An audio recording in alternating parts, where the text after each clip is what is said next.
I bought an estate in Martha's Vineyard to celebrate my early retirement. My family thought I was an unemployed failure renting a room. When my mother called to announce they had sold our childhood home to fund my white brother-in-law crypto startup, she demanded I vacate the master bedroom for him. She told me to move into the damp pool house or pack my bags. I did not scream or cry. I just smiled, turned on my printer, and drafted a legally binding guest waiver. They wanted to play high society, but they had absolutely no idea who actually owned the deed. Before I tell you how I turned their ultimate disrespect into the perfect trap, let me know where you are watching from in the comments below. Hit like and subscribe if you have ever had to smile through the pain of a toxic family while holding the ultimate winning card. Growing up in Atlanta, my parents, Marcus and Patricia, were obsessed with appearances. We lived in a respectable neighborhood, attended the right church, and maintained a flawless facade.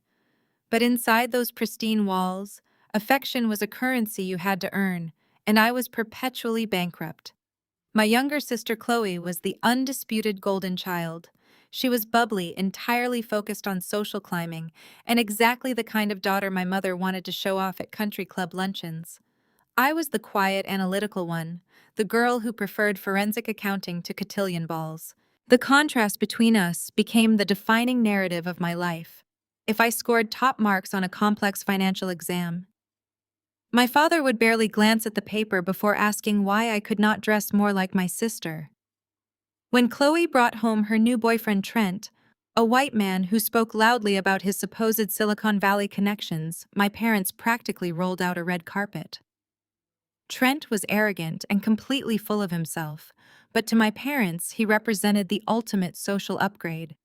They believed his presence validated their elite status. I saw right through his venture capitalist persona, but pointing out the inconsistencies in his stories only earned me severe reprimands. Maya is just jealous, my mother would announce at Sunday dinners.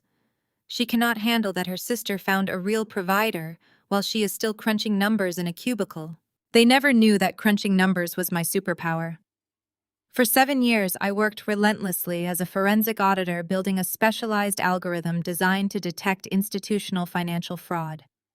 3 months ago, a major Wall Street firm purchased my software patent for $18 million. I signed the non-disclosure agreements, quietly resigned from my exhausting corporate job, and bought my dream house in Martha's Vineyard, entirely in cash through a blind limited liability company. I needed a sanctuary to heal from years of burnout and family belittlement. I was standing on the wraparound mahogany balcony of my new home, letting the crisp ocean breeze wash over me when my phone vibrated. Seeing my mother's name on the screen brought the familiar tightening in my chest.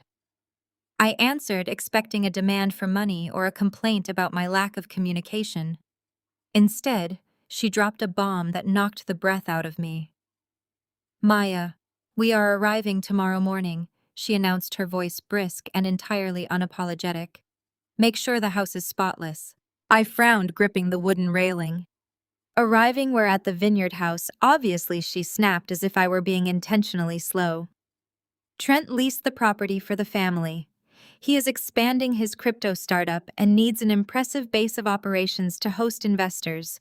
Your father and I sold the Atlanta house to help him secure the initial capital. We are all moving in." My brain scrambled to process her words. They sold the house. The home I grew up in, the one my grandfather helped build, liquidated for one of Trent's shadowy schemes, and Trent claimed he leased my house. "Mom, what are you talking about?" I asked, my voice dangerously low. "Do not use that tone with me," she fired back instantly. "We are doing this as a family. Trent is taking us to the next level in society. Now listen closely, because I will not repeat myself. Trent needs the master suite for his investor meetings. Chloe needs the guest room with the ocean view for the baby nursery. Your father and I will take the remaining upstairs rooms. You need to pack your things and move down to the pool house." The pool house was a damp, unrenovated storage space that smelled heavily of chlorine and old wood. I stared at the ocean, a cold realization settling over me. Trent had somehow discovered I was staying here, assumed I was merely a short-term renter, and used the address to fabricate a luxurious lifestyle for my gullible parents. He had conned them out of their home and was now trying to commandeer mine. "Mom, I live in the main house," I said, keeping my tone perfectly measured. "I am not moving into a storage shed so Trent can play billionaire." Patricia let out a harsh, mocking laugh. "Don't be selfish, Maya. You are unemployed. You quit your accounting job just to sit around and do nothing. Trent is a real provider. He is carrying this family on his back. You should be grateful he is even letting you stay on the property. Letting me stay." The sheer audacity of the statement echoed in my mind. "If you do not like it," she continued, "you can pack your bags and find somewhere else to live. Do not embarrass us in front of Trent. We will be there at 10 in the morning." She ended the call. My hands shook from the adrenaline of absolute clarity. I did not scream or cry. Instead, a genuine smile spread across my face. They were driving straight into a perfect trap. The crunch of heavy tires on my pristine gravel driveway signaled their arrival. I stood by the massive oak front doors, holding the liability waivers on a silver tray. A rented black Cadillac Escalade parked haphazardly near the fountain. The driver's side door swung open and Trent stepped out. He wore salmon-colored shorts and a crisp white linen shirt, unbuttoned dangerously low. He slid expensive sunglasses onto his head and whistled loudly at the facade of the estate. My sister Chloe emerged from the passenger side, adjusting a massive sun hat. She looked like she had purchased an entire resort collection specifically for this trip. My parents, Marcus and Patricia, climbed out of the back seats looking exhausted from the drive, but desperate to appear wealthy and relaxed. Trent did not even offer a greeting. He popped the trunk and yanked out two massive designer leather duffel bags. He dropped them heavily onto the crushed stone right at my feet. The impact kicked up a cloud of white dust onto my simple canvas shoes. "Take these up to the master suite," Maya Trent commanded without making eye contact. "And make sure the air conditioning is set to exactly 68 degrees. I run hot when I sleep." I looked at the heavy bags and then at my parents. My father, Marcus, simply nodded in agreement with Trent. "Do as your brother-in-law says." Maya, my father, instructed, his voice carrying that familiar tone of disappointment he always reserved for me. "Trent is exhausted from managing his startup portfolio all morning. We need to make sure he is comfortable so he can focus on elevating this family." I did not argue. I simply picked up the bags. They were incredibly heavy, but I slung the straps over my shoulders. As I led them into the grand foyer, the sheer scale of the house seemed to finally register with them. Floor-to-ceiling windows offered a panoramic view of the Atlantic Ocean. A custom chandelier hung from the vaulted ceiling. Trent let out a low whistle, walking straight past me to inspect the marble countertops in the open-concept kitchen. "Not bad for a rental," Trent remarked, running his hand over the stone. "I will have to get my assistant to contact the owner and see if they want to sell. I could flip this place for a massive profit." Chloe wrapped her arms around his waist, resting her chin on his shoulder. "You are so smart, babe," she cooed. Then she turned her gaze toward me, looking me up and down with obvious distaste. "Maya, what are you wearing? You look like you are about to scrub the floors." I was wearing comfortable linen pants and a simple cotton shirt. It was my house and I dressed for comfort. Before I could answer, Trent turned around and pointed directly at my head.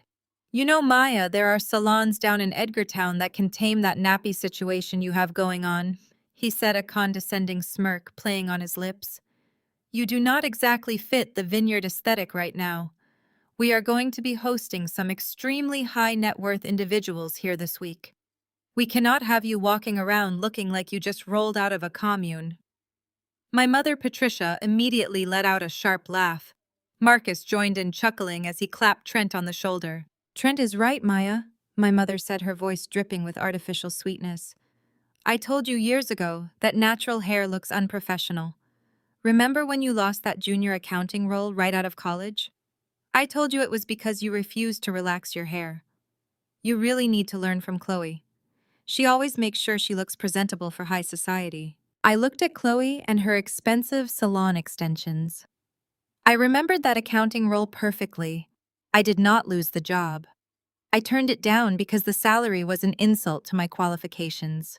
But in my parents' eyes, any failure to conform to white corporate standards was a personal failing. They were so desperate to secure their status at the local country club back in Atlanta that they would happily let this arrogant white man insult their own daughter's heritage just to stay in his good graces. "I will keep that in mind," I replied, my voice perfectly even. "The master suite is at the top of the stairs to the right. I will take these up now." I carried the heavy duffel bags up the sweeping glass staircase. Every step I took felt lighter than the last. Their insults did not hurt me anymore because I held the ultimate power in this dynamic. I pushed open the double doors to the master suite. The room was bathed in natural light, featuring a private balcony overlooking the pristine beach. I dropped Trent's bags unceremoniously onto the hardwood floor near the walk-in closet. I walked over to the massive king-sized bed. I knelt down on the plush rug and reached into my pocket. I pulled out a tiny, discreet audio recorder. It was a high-grade forensic device left over from my days running corporate audits. I reached under the solid wood bed frame and firmly attached the magnetic recorder to the metal support beam. The red recording light blinked once before going dark, indicating it was active and capturing crystal-clear audio. I stood up and smoothed my shirt. I turned to leave, but Trent was standing in the doorway, blocking my exit. He leaned against the doorframe, looking at me with extreme arrogance. He pulled out a silver money clip, peeled off a crisp $100 bill, and held it out toward me. "Your mom told me you are completely broke," Trent whispered, his tone dripping with condescension. "Cook us dinner tonight, serve the family, and I will let you keep this." I smiled warmly. The trap was set perfectly. I walked out of the master suite with the crisp $100 bill in my pocket. The kitchen was a chef's dream, but my family treated me like hired help. I spent 2 hours preparing a flawless roasted tenderloin. When I carried the heavy silver platters into the dining room, the scene was comical. Trent sat at the head of my mahogany table as if he owned the island. My parents flanked him, beaming with pride, while Chloe held up her left hand to catch the light. "Look at how it sparkles, Mom," Chloe squealed, turning her wrist so the massive diamond caught every angle. "Trent said he custom-sourced it from a private dealer in Dubai. It is completely flawless." Patricia gasped. "Oh, it is magnificent, darling. You deserve nothing but the absolute best. And Trent, you simply spoil her." I quietly set the tenderloin down in the center of the table. No one bothered to say thank you. Marcus stood up and tapped his wineglass with a silver spoon. "I want to propose a toast," Marcus announced, "to Trent, the man who is elevating the Williams family name. When you told me you were doubling our retirement fund through your crypto platform, I knew we were making the right choice. Liquidating our assets in Atlanta was a small price to pay. To Trent, a true visionary and a real provider." They all clapped and raised their glasses. Trent leaned back in his chair. He looked over the rim of his glass directly at me as I stood silently by the sideboard. "You missed a spot pouring the water," Maya Trent said, pointing at an empty glass. "Try to keep up. We are celebrating real success tonight." I picked up the pitcher and moved to fill his glass. My mother let out a sigh of disapproval. "Honestly, Maya, you move so sluggishly," Patricia criticized. "You have always had zero ambition. Look at your sister. Chloe is preparing to be a mother and a high-society wife while you are thrilled to earn a $100 tip for cooking dinner. It is embarrassing." Chloe let out a loud, melodic laugh. "It is just her nature, Mom," Chloe chimed in, waving her diamond-clad hand dismissively. "Remember when Maya missed her college graduation ceremony? She was crying about her valedictorian speech, but Mom made her hand over the keys to her car so I could drive to Coachella with my friends. You have always been the family maid, Maya. You are just meant to serve the rest of us." My father chuckled, wiping his mouth with a linen napkin. "It built character, Chloe. Your sister needed to learn that family sacrifices are required to support true potential. She did not need to walk across a stage to get a meaningless accounting degree anyway. Trent is making more in a single day than Maya will make in her entire lifetime." I poured the water flawlessly, not spilling a single drop. My expression remained entirely neutral. The cruelty of their words was a familiar poison, but it no longer had the power to burn me. I knew the truth about my degree and my bank accounts. I simply nodded, collected the empty serving trays, and retreated to the kitchen. I silently cleared the plates as they laughed and drank away the evening. By the time they finally stumbled upstairs to their stolen luxury bedrooms, the house was quiet. I finished wiping down the counters and slipped out the back door, heading toward the pool house. The pool house was exactly as Patricia had described it, damp, smelling faintly of chlorine, and completely unsuited for living. But I did not care. I sat down on the edge of the uncomfortable cot, flipped open my laptop, and synced it to the hidden audio recorder I had planted under the master bed. I put on my noise-canceling headphones and hit play. For the first few minutes, there was nothing but the sound of unpacking and Trent complaining to Chloe about the thread count of the sheets. Then a door clicked shut. Chloe's voice faded away, and I heard the distinct sound of Trent pacing the floorboards. He was dialing a number. The phone rang twice before someone answered. Trent spoke, his voice stripped of all its arrogant bravado. It was replaced by a frantic, breathless panic. "I need an extension," Trent hissed into the phone, pacing faster. "You have to give me until the end of the week." "No, you do not understand. The feds are looking into the crypto wallets. If they audit the accounts right now, I am completely dead." There was a pause as the person on the other end spoke. Trent let out a desperate curse. "I know what I owe you," Trent practically begged. "I just got another $1.5 million from my stupid in-laws. They sold their house and handed me the entire wire transfer this morning. They have absolutely no idea. I will wire you the money tomorrow, just keep the feds off my back for another 48 hours. I paused the recording, pulling the headphones down around my neck. The damp air of the pool house felt suddenly freezing. My heart pounded against my ribs as the magnitude of what I just heard truly registered. My parents had not just made a risky investment to climb the social ladder. Trent did not have a billionaire startup or Dubai connections. He was drowning in illegal debt, and the federal government was already closing in on him. My parents had been completely conned in a massive Ponzi scheme, and they had handed over every single penny of their life savings to a desperate criminal. I sat perfectly still in the dark pool house, staring at the glowing screen of my laptop. The golden child and the perfect son-in-law had just handed me the keys to their own destruction. It was time to strike. Years of tracking hidden assets trained me for exactly this. Trent was arrogant, but also incredibly sloppy. He had carelessly connected his personal devices to the unprotected guest network I set up for the property. Bypassing his basic security protocols took me less than 4 minutes. I intercepted his network traffic and began pulling the threads of his digital life. He loved throwing around the name of his elite venture capital firm, but a quick search through Delaware corporate registries revealed the absolute truth. It was a phantom entity, a shell company registered to a dirty mailbox at a strip mall. I dug deeper, tracing the routing numbers he had foolishly accessed from his browser cache earlier that evening. I breached the firewall of his primary banking portal. The screen loaded, and I stared at the numbers in total disbelief. His legitimate checking account held exactly $42.16. There were no hidden trust funds and no billionaire backers waiting in the wings.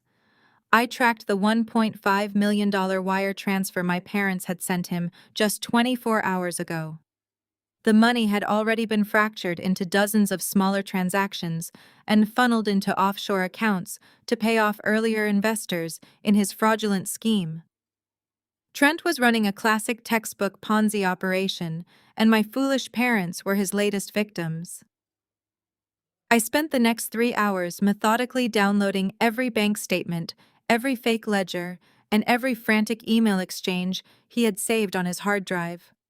I compiled an airtight digital dossier that could put him in federal prison for decades. But exposing him immediately would be entirely too easy. My family needed to see exactly who they had sold their souls to impress. The next morning, I walked into the main house just as the sun began streaming through the floor-to-ceiling windows. The smell of expensive coffee wafted from the kitchen, but I intercepted my father in the long hallway outside the dining room. Marcus was adjusting his designer watch, looking every bit the proud patriarch. I stepped into his path, blocking his way to the breakfast table. "Dad, we need to talk in private," I said, keeping my voice calm and completely professional. He sighed heavily, checking his reflection in the hallway mirror. Make it quick, Maya. Trent is expecting me to review some expansion plans over breakfast. I do not have time for your complaints about the sleeping arrangements. I pulled a printed bank statement from my pocket and held it out to him. Trent is not expanding anything, I said, staring directly into his eyes. He is completely broke. I checked his business filings. His company is a shell, and his primary bank account has exactly $42 in it. He is running a fraud scheme, and he is using your house money to pay off his illegal debts. Marcus did not even look at the paper. Instead, his face twisted into a mask of pure fury. His jaw clenched and his eyes narrowed with a level of contempt I had never seen before. He slapped the paper out of my hand, sending it fluttering to the hardwood floor. "How dare you!" he hissed, his voice shaking with suppressed rage. "Trent comes from generational wealth. He is doing this family a massive favor by letting us invest on the ground floor. You have no idea how business works at this high level. You are just a jealous, bitter, lonely black woman who cannot stand to see your sister happy. You hate the fact that Chloe secured a successful white man who is elevating our social standing while you have absolutely nothing to show for your pathetic life." The sheer cruelty of his words hung heavily in the dead air between us. He had reduced my entire existence to a racist and sexist stereotype, simply to protect a con artist who happened to possess the right skin color and the right lies. I did not flinch. I did not shed a single tear. I just looked at him with profound, exhausting pity. The heavy oak doors of the formal dining room suddenly swung open. Trent strolled into the hallway holding a steaming mug of artisan coffee. He wore a tailored linen suit and an incredibly smug, self-satisfied grin. He had clearly heard the entire explosive exchange. "Everything all right out here?" Marcus Trent asked, taking a casual sip from his oversized mug. He shot me a highly mocking glance, actively reveling in my father's vicious defense of him. "Everything is perfectly fine, Trent," my father replied, instantly smoothing his harsh expression into an eager, sycophantic smile. "Maya was just leaving. She has some chores to finish down in the pool house." Trent chuckled darkly and stepped directly between us, completely ignoring my physical presence. "Excellent," he said, turning his full, unwavering attention to my father. "Marcus, speaking of our massive financial success, I deeply need you to sign this equity release for the final phase of the project. We are moving much faster than expected, and I want to make sure your family shares are fully locked in before the market opens tomorrow morning." He pulled a cleanly folded legal document from his inside jacket pocket and slid it smoothly across the glass surface of the hallway console table. He handed my father an expensive, heavy fountain pen. Marcus reached for the gold pen with trembling, eager hands, absolutely desperate to prove his loyalty and secure his place in Trent's imaginary corporate empire. But from my specific angle, I could read the fine print perfectly. My advanced forensic training kicked in instantly as my trained eyes scanned the upside-down text. I recognized the federal standardized formatting immediately. It was not an equity release or a lucrative investment contract. It was a high-interest second mortgage application leveraging the remaining equity they possessed.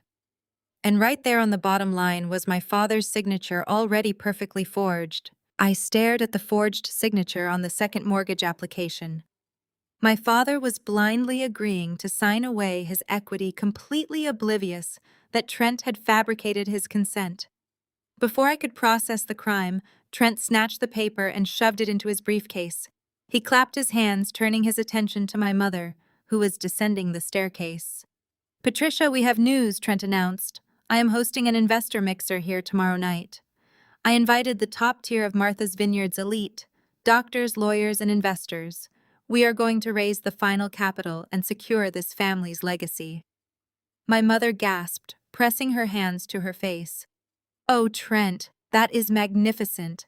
I will call the caterers. We need champagne and the finest hors d'oeuvres to show these people who we are."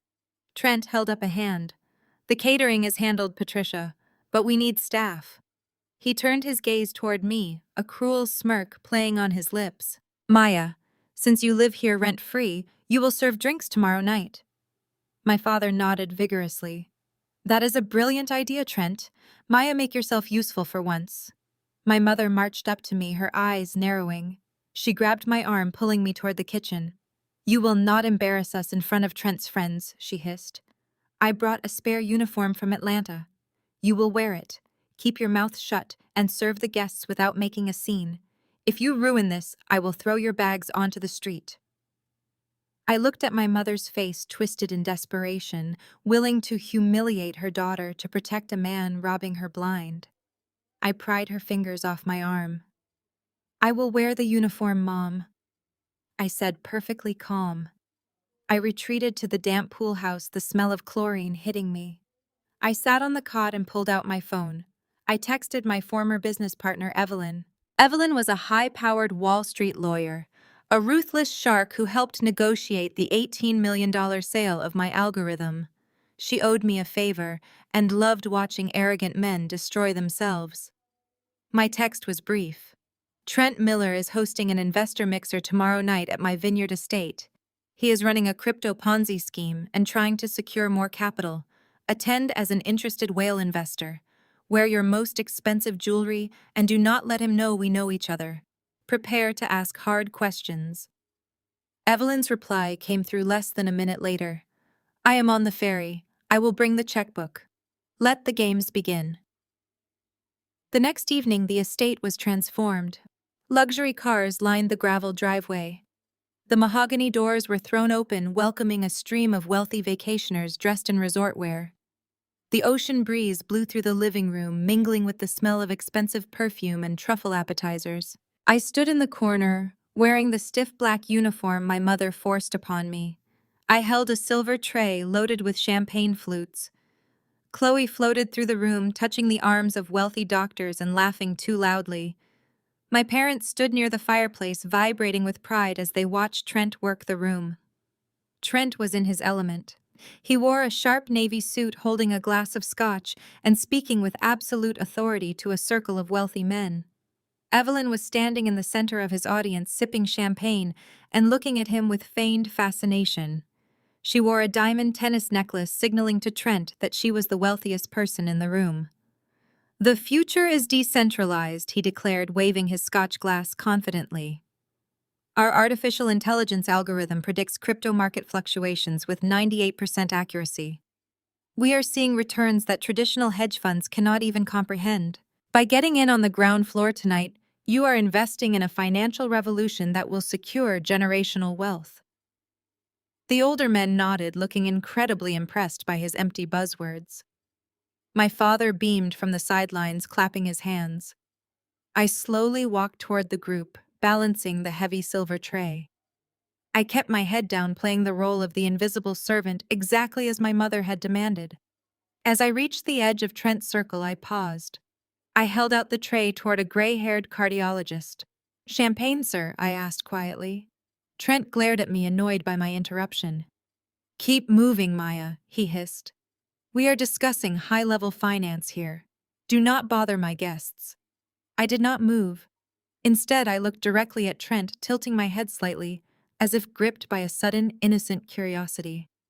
I am so sorry to interrupt, Trent, I said, my voice carrying clearly over the soft jazz playing in the background. But as someone serving drinks, I hear so many interesting conversations. I was just wondering how your proprietary algorithm handles the liquidity requirements under the new federal regulatory guidelines for unregistered securities, especially since your primary wallets seem to be routing through unregulated offshore exchanges to mask the volume. Does the projected yield account for the massive federal tax penalties on those constant transfers? Or are you illegally classifying the initial investor capital as a personal loan to bypass the regulatory audit? The circle of men went dead silent. The jazz music suddenly echoed loudly in the quiet room. The cardiologist froze with his hand hovering over my tray. Evelyn took a deliberate sip of her expensive drink, her eyes gleaming with predatory delight as she watched him squirm. Trent stood completely paralyzed. The confident smirk slid right off his face, instantly replaced by a look of sheer unadulterated panic. He opened his mouth, but nothing came out.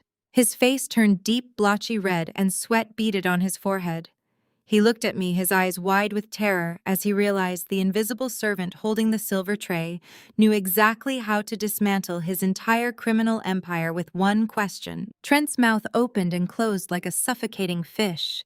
He let out a strained, nervous chuckle, adjusting the cuffs of his expensive linen suit. The gray-haired cardiologist lowered his hand entirely, forgetting about the champagne. Evelyn tilted her head, her diamond necklace catching the ambient light as she waited for his answer. Her silence was a weapon, and she wielded it perfectly. Trent cleared his throat loudly, attempting to regain his shattered composure. "Well, you see, my dear, that is a very technical back-end operational detail." He stammered, his voice pitching up half an octave higher than his usual confident baritone. "We utilize a proprietary blending mechanism to ensure liquidity, while maintaining strict compliance with all relevant tax codes. It is handled by our legal team in the Cayman Islands to maximize investor yields securely." Evelyn did not let him off the hook. But under the new SEC guidelines, any unregistered security blending through offshore exchanges requires mandatory disclosure of the underlying asset pool. She noted, her tone sharply inquisitive. "Are you saying your artificial intelligence circumvents federal compliance mandates?" The murmurs began immediately. Two wealthy lawyers in the back of the group exchanged concerned glances. The cardiologist took a step back from Trent. My father rushed forward, his face flushed with panic, attempting to salvage the disaster. He clapped Trent on the shoulder with forced enthusiasm. "Let us not bore our beautiful guests with regulatory jargon," my father announced, laughing too loudly. "We are here to celebrate innovation and success." Trent seized the lifeline desperately. "Exactly," Marcus Trent agreed, wiping a bead of sweat from his temple. "The algorithm's complexity is beyond the scope of a simple cocktail party. I assure you, our legal compliance is absolutely ironclad." He glared at me, his eyes burning with pure venom. "Why do you not take that tray back to the kitchen, Maya? You are clearly exhausted from your shift." Before I could turn around, my mother's manicured fingers dug violently into my bicep. Her acrylic nails pierced through the stiff fabric of my black uniform. She did not say a single word as she yanked me backward. She marched me forcefully through the swinging double doors of the kitchen, her grip bruising my skin. As soon as the doors swung shut, sealing us off from the jazz music and the clinking glasses, she released my arm. She spun around, her face contorted into a mask of pure, unhinged rage. Her chest heaved as she breathed heavily. "You vindictive wretch," Patricia hissed, her voice a venomous whisper. The sound of her palm striking my cheek echoed sharply against the marble countertops and stainless steel appliances. The slap was incredibly hard, carrying the weight of decades of resentment and unbridled fury. My head snapped to the side from the sheer force of the impact. A hot, stinging sensation instantly bloomed across the left side of my face. The metallic taste of blood filled my mouth where my teeth had caught the inside of my cheek. "You are trying to ruin your sister's future?" Patricia snarled, stepping closer to me. "You have always been jealous of Chloe. From the day you were born, you have tried to drag this family down with your pathetic loser mentality.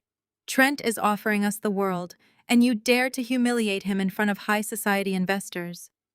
I should have thrown you out onto the street years ago." I did not raise my hand. I did not yell back or crumble into the weeping child she expected to see. I slowly turned my head to face her. I raised my hand and gently touched the burning skin of my cheek. I looked at the woman who had birthed me, feeling absolutely nothing but a cold, hollow void. The anger was gone. The hurt was gone. There was only the clinical detachment of an auditor staring at a terminal balance sheet. "That is the last time you will ever touch me," I said. My voice was perfectly even, lacking any trace of emotional inflection. My absolute calm seemed to unnerve her. She took a tiny step backward, her eyes widening slightly as she registered the total absence of fear in my posture. "You are a bitter, miserable girl," Patricia spat, though her voice wavered slightly. "You will die alone, holding on to your meaningless accounting degrees while your sister builds an empire." The kitchen doors swung open again. Chloe strutted into the room, holding a half-empty glass of expensive champagne. She threw her head back and let out a loud melodic laugh, completely oblivious to the heavy tension radiating between my mother and me. "Do not worry, Mom," Chloe chirped, taking a careless sip of her drink. "Trent just solved the problem completely. He is such a genius." Patricia instantly smoothed her expression, replacing her mask of rage with an eager, desperate smile. "What did he do, darling?" Patricia asked, rushing over to her golden child. Chloe smirked, looking me up and down with intense disgust. "He told the guests that Maya is just a diversity hire maid with severe mental issues," Chloe explained, laughing again. "He said she is a troubled girl we took in out of charity, and she spends her free time reading internet conspiracy theories. Everyone completely bought it. Dr. Evans even offered to recommend a good psychiatrist for her. Trent handled it perfectly. He is back to securing their investments right now." My mother let out a massive sigh of relief, pressing a hand to her chest. "Thank goodness," Patricia breathed. "Trent always knows exactly how to handle a crisis. He is a true leader." She turned back to glare at me, her confidence fully restored by Trent's vicious lie. "You are confined to this kitchen for the rest of the night, Maya. If you step 1 foot back into that living room, I will call the police and have you arrested for trespassing." I smiled.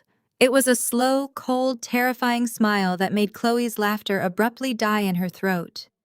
I reached into the pocket of my black uniform apron. I pulled out my cell phone. The screen was already glowing, displaying a drafted message. The recipient field contained the direct encrypted reporting address for the Securities and Exchange Commission Whistleblower Division. Attached to the message was a heavily compressed file containing Trent's fake corporate registries. The offshore routing numbers, the falsified banking portals, and the exact digital signature of the forged second mortgage document he had forced my father to sign. Trent had just bragged to a room full of federal witnesses about an unregistered artificial intelligence trading algorithm. He had just solicited funds across state lines under false pretenses. He had crossed the line from a simple grifter to a federal target. "You are right, Chloe," I said, my thumb hovering over the screen. "Trent is a genius." I tapped the send button. The screen flashed, confirming the delivery of the message. The Federal Cybercrime Division was now in possession of everything they needed to authorize an immediate raid. The sun broke over the Atlantic horizon, casting long shadows across the manicured lawn of the estate. I sat at the small table in the pool house, drinking black coffee and watching the main house through the glass doors. My phone vibrated against the wooden table. It was an urgent alert from my secure credit monitoring app. I unlocked the screen and stared at the notification. Someone had just attempted to open a $500,000 commercial line of credit using my exact social security number. The sheer audacity of the attempt made me let out a sharp laugh. I set my coffee mug down and pulled my laptop open. Since I owned the property, I also controlled the network infrastructure. I pulled up the internal router logs and ran a trace on the outgoing application request. The data packets were entirely unencrypted. The IP address matched the unique MAC address of Trent's laptop perfectly. He was awake early trying to steal my identity. His fraudulent empire was collapsing, and he was frantically searching for fresh capital to plug the massive holes in his sinking ship. He likely assumed my pristine credit score was an untapped resource he could drain before discarding me entirely. He was a cornered rat, lashing out blindly in the dark. I closed my laptop and smoothed down the front of my clothes. I bypassed the black uniform my mother had forced upon me the previous night. Instead, I put on a tailored linen suit that I usually reserved for aggressive board meetings. It was time to stop playing the invisible servant. I walked across the damp grass and pushed open the heavy glass doors leading into the main kitchen. The smell of freshly baked croissants and sizzling bacon filled the air.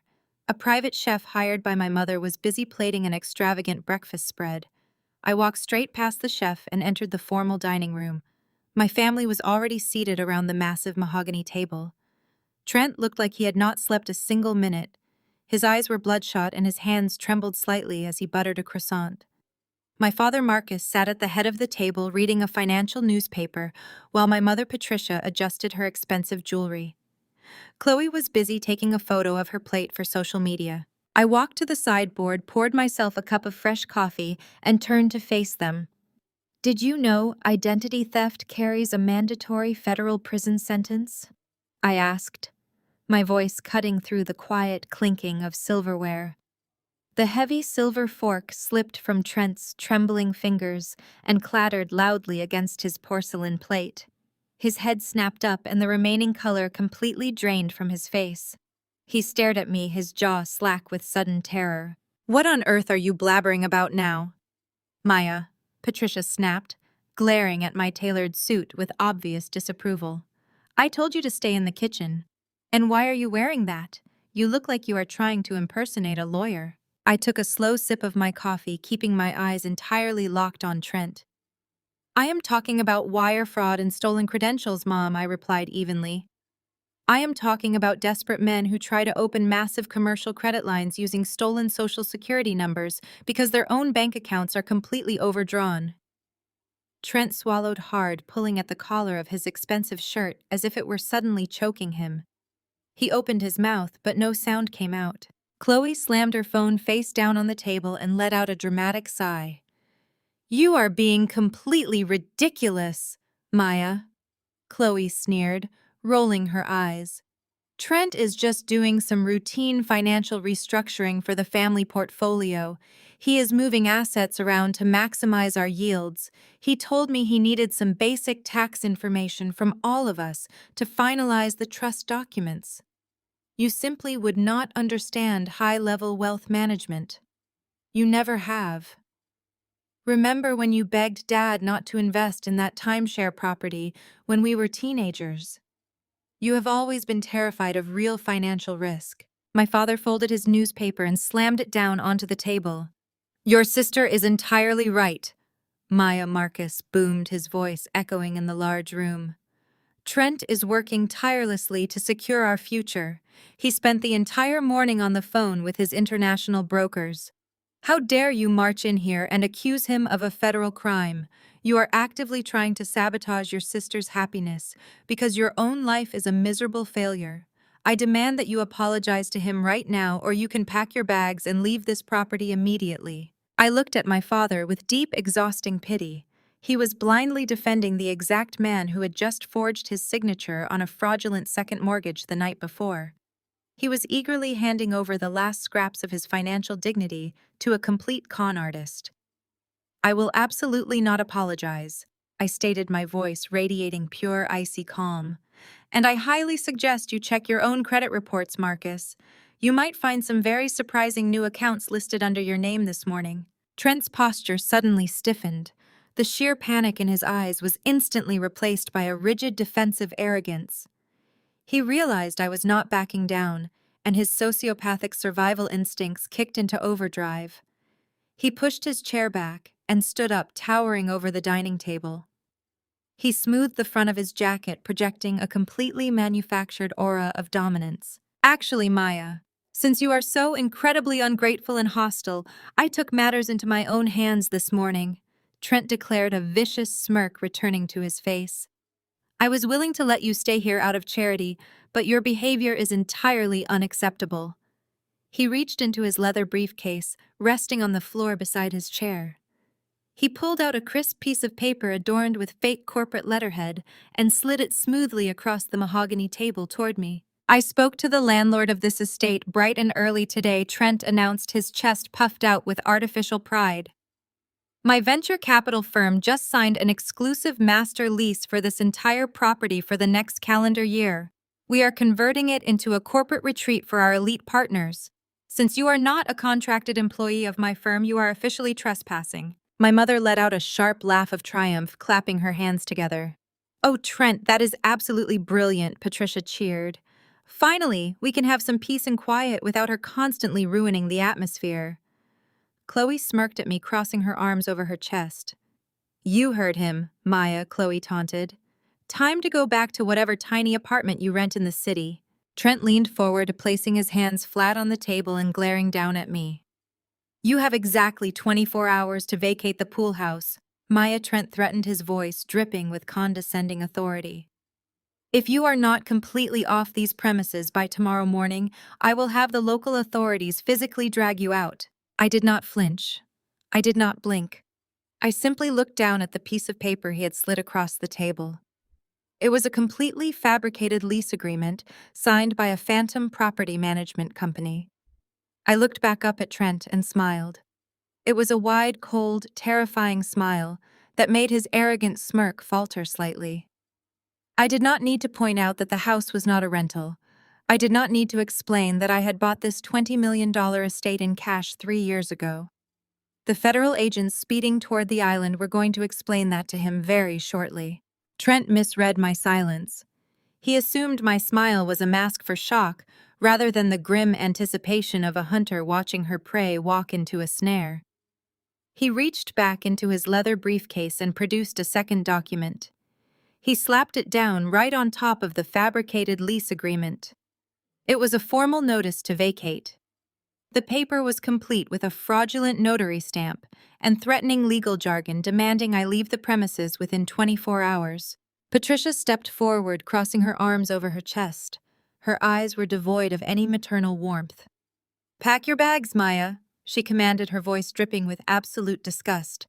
"We do not want your toxic energy around the baby Chloe is expecting." The dining room fell completely still. I shifted my gaze to my sister. Chloe stood next to the mahogany table, gently resting her diamond-clad hand on her flat stomach. She jutted her chin out, wearing a look of supreme triumph. Trent wrapped his arm around her waist, pulling her close. They were weaponizing a non-existent legacy. Chloe was bringing a child into a house of cards, and my parents were ready to sacrifice me at the altar of this grand illusion. My father, Marcus, nodded heavily in agreement with my mother. "You brought this on yourself, Maya," he stated coldly. "You refuse to support your family.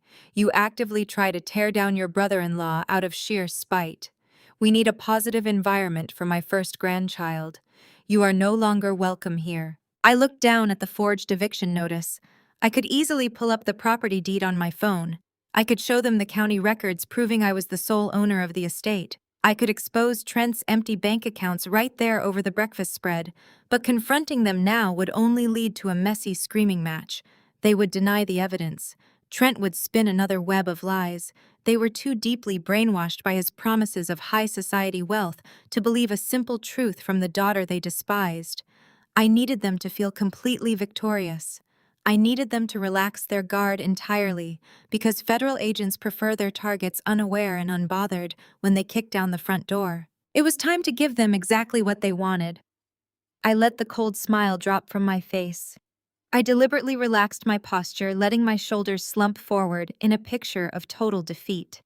I forced my breathing to become shallow and erratic. I blinked rapidly, allowing a pool of unshed tears to gather in my eyes. The transformation was instantaneous and entirely effective. The arrogant posture of my family instantly magnified. They practically fed off my manufactured despair. "Fine," I whispered, letting my voice crack perfectly. "If that is what you really want." I turned my back on them and walked slowly out of the dining room. I kept my head bowed, dragging my feet across the hardwood floors. Behind me, I heard my mother let out a loud, dramatic sigh of relief. I crossed the manicured lawn to the damp pool house. I did not bother packing the cheap clothes I had worn to play the part of their humble servant. I simply grabbed my laptop, my forensic equipment, and a single canvas duffel bag containing my essentials. I zipped the bag shut and slung it over my shoulder. When I walked back out into the crisp morning air, my entire family had gathered on the massive second-floor balcony overlooking the driveway. Trent was holding a green glass bottle of expensive vintage champagne. As I walked heavily toward my modest rental car, Trent popped the cork. The loud crack echoed across the estate. Finally, the trash took itself out. Trent shouted over the balcony railing, laughing hysterically. Chloe cheered, raising her glass. "Do not let the gate hit you on the way out, Maya," she yelled down at me. My parents stood right beside them, smiling and clinking their glasses together. They were actively celebrating the expulsion of their own daughter to protect a man who was systematically destroying their financial future. I did not look back. I opened the car door, tossed my duffel bag onto the passenger seat, and drove down the winding gravel driveway. I did not drive back to the mainland.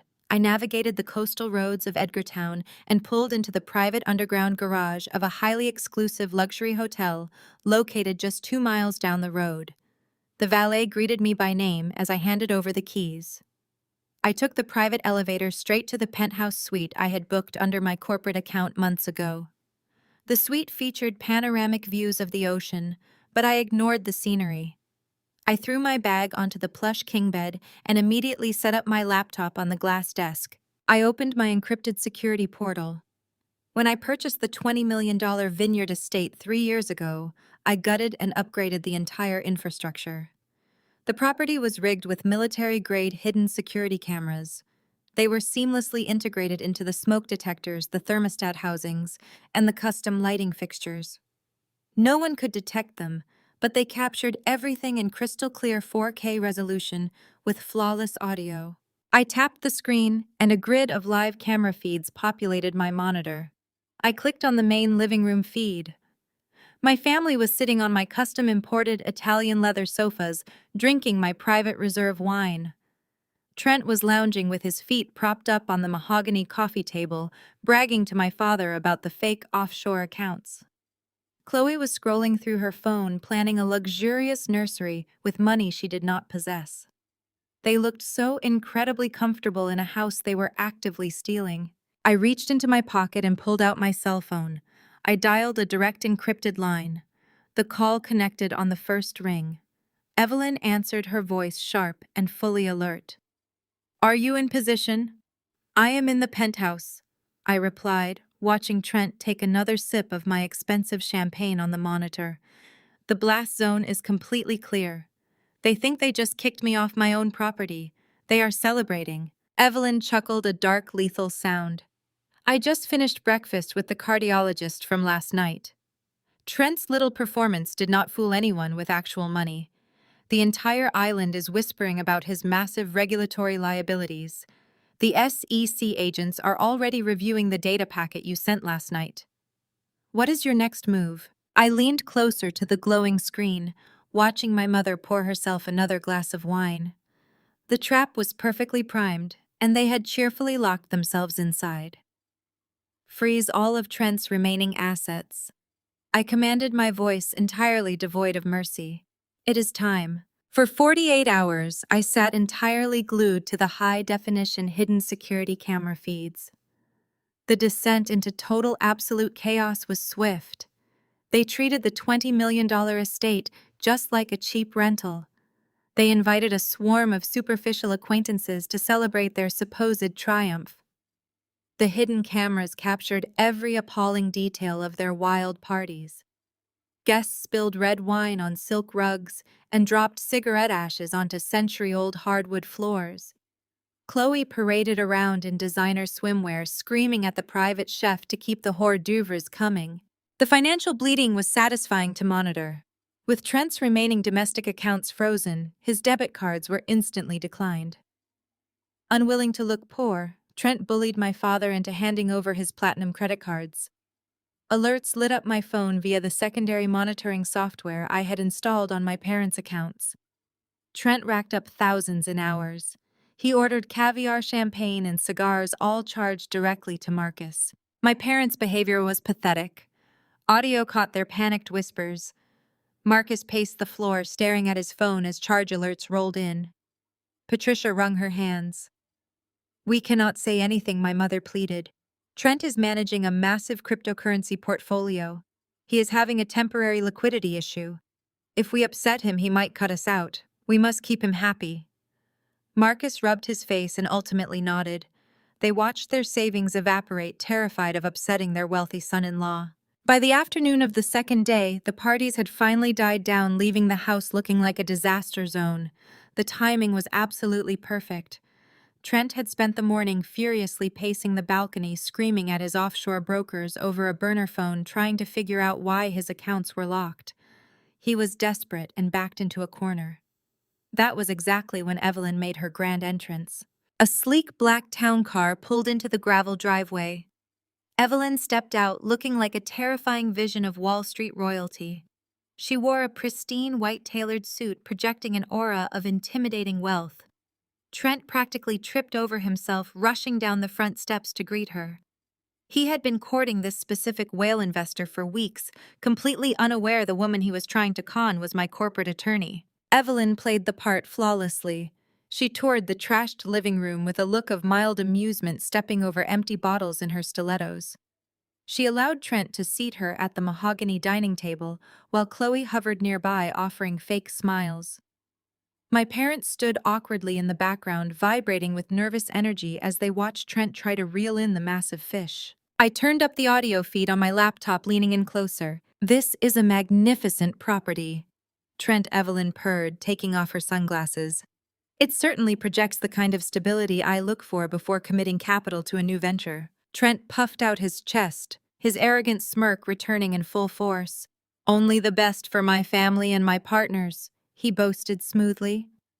As I mentioned on the phone, my algorithm is yielding unprecedented returns, but we are currently facing a minor bottleneck due to standard federal compliance holds on liquid assets.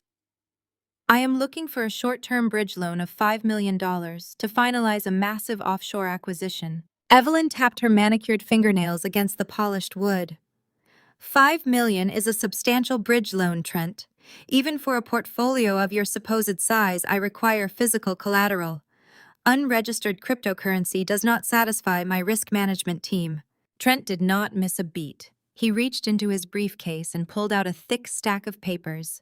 He slid them across the table toward Evelyn with a triumphant flourish. "I anticipated that requirement," he stated smoothly. "My holding company recently finalized a master lease and assumed full operational ownership of this estate. I am prepared to leverage the property deed as collateral for the $5 million loan." My father shifted uncomfortably in the background, but remained completely silent. Chloe beamed proudly, resting her hand on her stomach. Trent was openly attempting to commit massive wire fraud by leveraging a property he did not own, and my family was letting him do it. Evelyn picked up the documents. I watched her eyes scan the pages, reading over the completely falsified deed Trent had manufactured. He had listed a fake entity called Oceanfront Holdings, LLC, as the primary owner with his own name forged as managing director. He was handing us his own federal indictment on a silver platter. Evelyn slowly lowered the papers. She looked up at Trent and smiled. It was a sharp, predatory expression that mirrored my own. "This looks absolutely great, Trent," Evelyn said, her voice smooth and dangerously calm. "The collateral valuation is more than sufficient for the $5 million transfer." Trent let out a loud breath of relief, leaning back with a smug, triumphant grin. "Excellent," he gloated. "I will have my lawyers draft the transfer wire immediately." Evelyn held up a single finger, stopping him dead in his tracks. "There is just one minor administrative requirement," she continued, her eyes locking onto his. "To legally bind this collateral under state property law, I cannot just accept this printed document. I need the actual property owner, the registered agent of Oceanfront Holdings, LLC, to sign this deed in person." Trent chuckled nervously, waving a dismissive hand. "I am the managing director. My signature is right there on the bottom line." Evelyn stood, picking up her sunglasses and slipping them onto her face. "My legal team ran a preliminary background check on this property this morning," she stated, her tone turning to absolute ice. "You are not the registered agent of Oceanfront Holdings, LLC, Trent. So here is the deal. I need the real owner to sign this paperwork in front of me tomorrow at 10 in the morning, or the deal is off." Evelyn turned and walked out the front door, leaving a suffocating silence behind. The heavy oak door clicked shut, and Trent immediately shattered. I sat in my hotel suite watching the high-definition feed as his constructed facade disintegrated. He grabbed a crystal vase from the console and hurled it. It shattered against the fireplace, sending jagged shards flying across the rug. "What exactly is wrong with you?" Chloe shrieked, jumping back from the flying glass. Trent rounded on her, his face a deep, mottled red. His veins bulged against his collar. "Everything is wrong," he screamed, spit flying from his lips. "I do not know who the registered agent of Oceanfront Holdings, LLC is.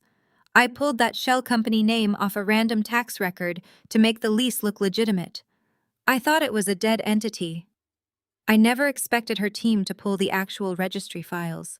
Chloe stared at him, her mouth hanging open in horror. "You forged a legal document without checking the background ownership?"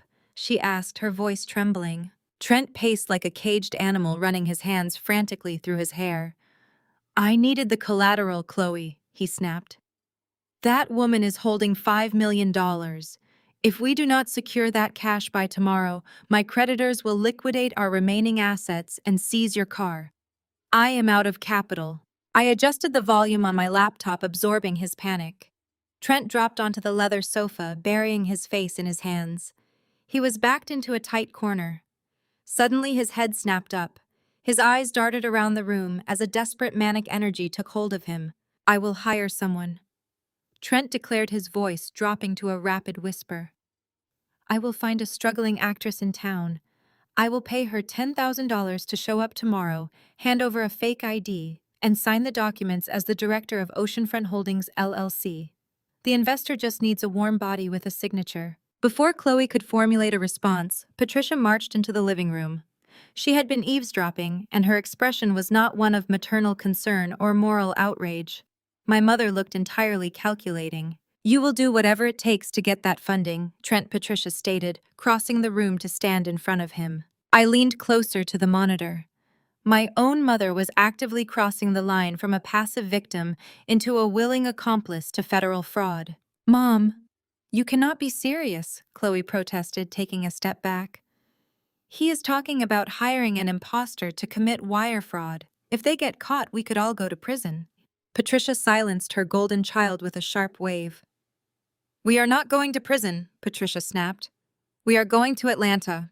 Your father and I have already put a contingency offer on a $4 million mansion in Buckhead based on Trent's promised returns.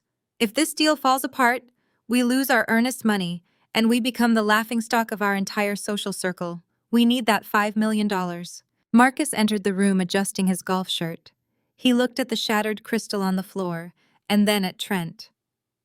"Your mother is right," Marcus agreed, his voice heavy with desperate greed. "We have leveraged too much of our personal equity to back out now. Find the actress Trent. Pay her whatever she wants. Just make sure she looks the part and keeps her mouth shut during the meeting." I recorded the entire exchange, saving the video file to 3 separate encrypted cloud drives. My parents had just voluntarily entered into a criminal conspiracy. They were willing to facilitate identity theft and bank fraud simply to maintain their illusion of unearned wealth. They had completely abandoned any remaining shred of morality. Trent's confidence instantly returned, buoyed by my parents' unconditional support of his criminal enterprise. He pulled out his burner phone and began making frantic calls. I watched him pace the floor, offering exorbitant amounts of cash to shady contacts trying to secure a convincing imposter before the morning deadline. I ordered room service, ate a steak dinner, and slept more peacefully than I had in a decade. The next morning dawned bright and clear. I sat at my hotel desk sipping a fresh espresso while watching the live feeds. The estate was buzzing with nervous anticipation. The entire family had dressed as if they were attending a royal coronation. Marcus wore his finest tailored suit, while Patricia and Chloe paraded around in designer silk dresses completely dripping in diamonds they had purchased on credit. They were treating a felony fraud execution like a high society gala. At exactly 10 o'clock, the black town car pulled up the gravel driveway. Evelyn stepped out looking even more imposing than the day before. This time she was accompanied by a stern-looking man carrying a heavy leather briefcase. He was a licensed state notary tasked with verifying the identity of the property owner. Evelyn and the notary were escorted into the formal dining room by a sweating, excessively polite Trent. My parents sat at the far end of the mahogany table, trying desperately to project an aura of relaxed wealth. Chloe sat rigidly beside Trent, her diamond rings flashing under the chandelier. Evelyn took her seat at the head of the table. She unclasped her briefcase and pulled out the thick stack of loan documents, setting them squarely on the polished wood. The notary placed his official stamp right next to the papers. "We are ready to proceed," Evelyn announced, her voice echoing in the quiet room. "Do you have the registered agent of Oceanfront Holdings present?" Trent stood up, buttoning his suit jacket with a confident, arrogant smirk. He checked his gold watch and looked toward the large bay windows facing the driveway. "Perfect timing," Trent declared, his voice booming with absolute certainty. "The owner of the LLC is pulling up right now." Through the massive bay windows, everyone watched as a vehicle glided slowly up the winding gravel driveway of the estate. It was not the cheap, compact car Trent had likely ordered for his desperate actress. A pristine black Maybach rolled to a smooth stop directly in front of the grand portico. The heavy tires crunched against the gravel, echoing in the silent dining room. Trent rubbed his hands together, his eyes gleaming with greedy anticipation. He assumed his hired imposter had simply decided to rent a luxury vehicle to play the part more convincingly. He shot a highly triumphant look at my father, who offered a stiff, solid nod of absolute approval. The uniformed driver stepped out and walked swiftly around the rear of the vehicle. He opened the passenger door with a sharp, respectful bow. I stepped out into the crisp morning air. I had abandoned the cheap, ill-fitting clothes I wore during my days playing their humble servant. Instead, I wore a stunning $5,000 Tom Ford suit in a deep charcoal gray. The sharp tailoring projected absolute authority. In my right hand, I held a bespoke leather briefcase containing every single piece of evidence I had gathered against my family over the past 3 years. My heels clicked rhythmically against the stone steps as I walked toward the heavy, polished oak front door. I pushed the door wide open and stepped confidently into the grand foyer. The air inside the house felt thick with tension. I walked purposefully down the hallway and entered the formal dining room. The moment I crossed the threshold, the arrogant smiles vanished from my parents' faces. Patricia let out a loud, dramatic gasp, dropping her crystal water glass onto the table. It shattered, spilling water across the polished mahogany. "Maya!" My mother shrieked, her voice pitching into a panicked shrill. "What are you doing here? Get out this instant!" Chloe slammed her hands flat against the table, standing up so quickly her chair scraped loudly against the floorboards. "Are you completely insane, Maya?" she angrily yelled, pointing a heavy, diamond-clad finger directly at my face. "We kicked you out! You cannot just sneak back in here when we are conducting important business." I ignored them completely, keeping my gaze fixed on Evelyn, who sat calmly at the head of the table. Trent realized the severity of the situation. He believed my sudden appearance was going to ruin his meticulously planned fraud. He thought I was going to scare away his hired actress and blow his $5 million lifeline. His face instantly flushed a dark, angry crimson color. "Get out before the actual owner arrives!" Patricia commanded, her voice trembling wildly with fury. "You are going to ruin everything we worked for." Trent did not wait for me to respond. He rapidly lunged across the room, closing the physical distance between us in 3 long strides. He reached out and aggressively grabbed my left arm, his fingers digging painfully through the fabric of my suit jacket. He tried to physically spin me around and shove me back toward the hallway. "I said leave right now!" Trent snarled, leaning in dangerously close so only I could hear the menace in his voice. "You are trespassing. I will call the police and have you dragged out of here in handcuffs." I did not flinch. I did not step back. I looked down at his hand, gripping my arm, and then stared directly into his panicked eyes. "Remove your hand from my arm, Trent." I stated, my voice perfectly level and entirely devoid of fear. Trent sneered, tightening his grip. "You do not give orders here, you pathetic loser," he hissed. "You are absolutely nothing." Before Trent could attempt to drag me toward the door, Evelyn made her move. She did not yell. She did not panic. She simply and quietly stood up from her leather chair at the head of the table. The motion was so smooth and commanded such absolute authority that Trent instantly froze. He looked over his shoulder at the billionaire investor he was trying to swindle. He immediately dropped my arm and pasted on his fake charming smile. "I am so sorry," Evelyn, Trent stammered, smoothing his tie. "This is just my disgruntled sister-in-law. She has some mental health issues. I will have security remove her right now so we can wait for the property owner in peace." Evelyn ignored Trent completely. She buttoned her suit jacket, stepped away from the table, and turned to face me. A genuine smile spread across her face. "Good morning, Maya," Evelyn said, her voice warm and highly respectful. "Good morning, Evelyn," I replied, stepping past Trent to stand beside her. "Thank you for handling the preliminary paperwork." The entire room stopped breathing. The heavy silence was absolute and deafening. Marcus stared at me, his jaw practically unhinged. Patricia looked back and forth between Evelyn and me, her eyes wide with total confusion. Chloe sank slowly back into her wooden chair, clutching her stomach. Trent let out a nervous, awkward chuckle. "Evelyn, what are you doing?" he asked, his voice cracking slightly. "Why are you talking to her?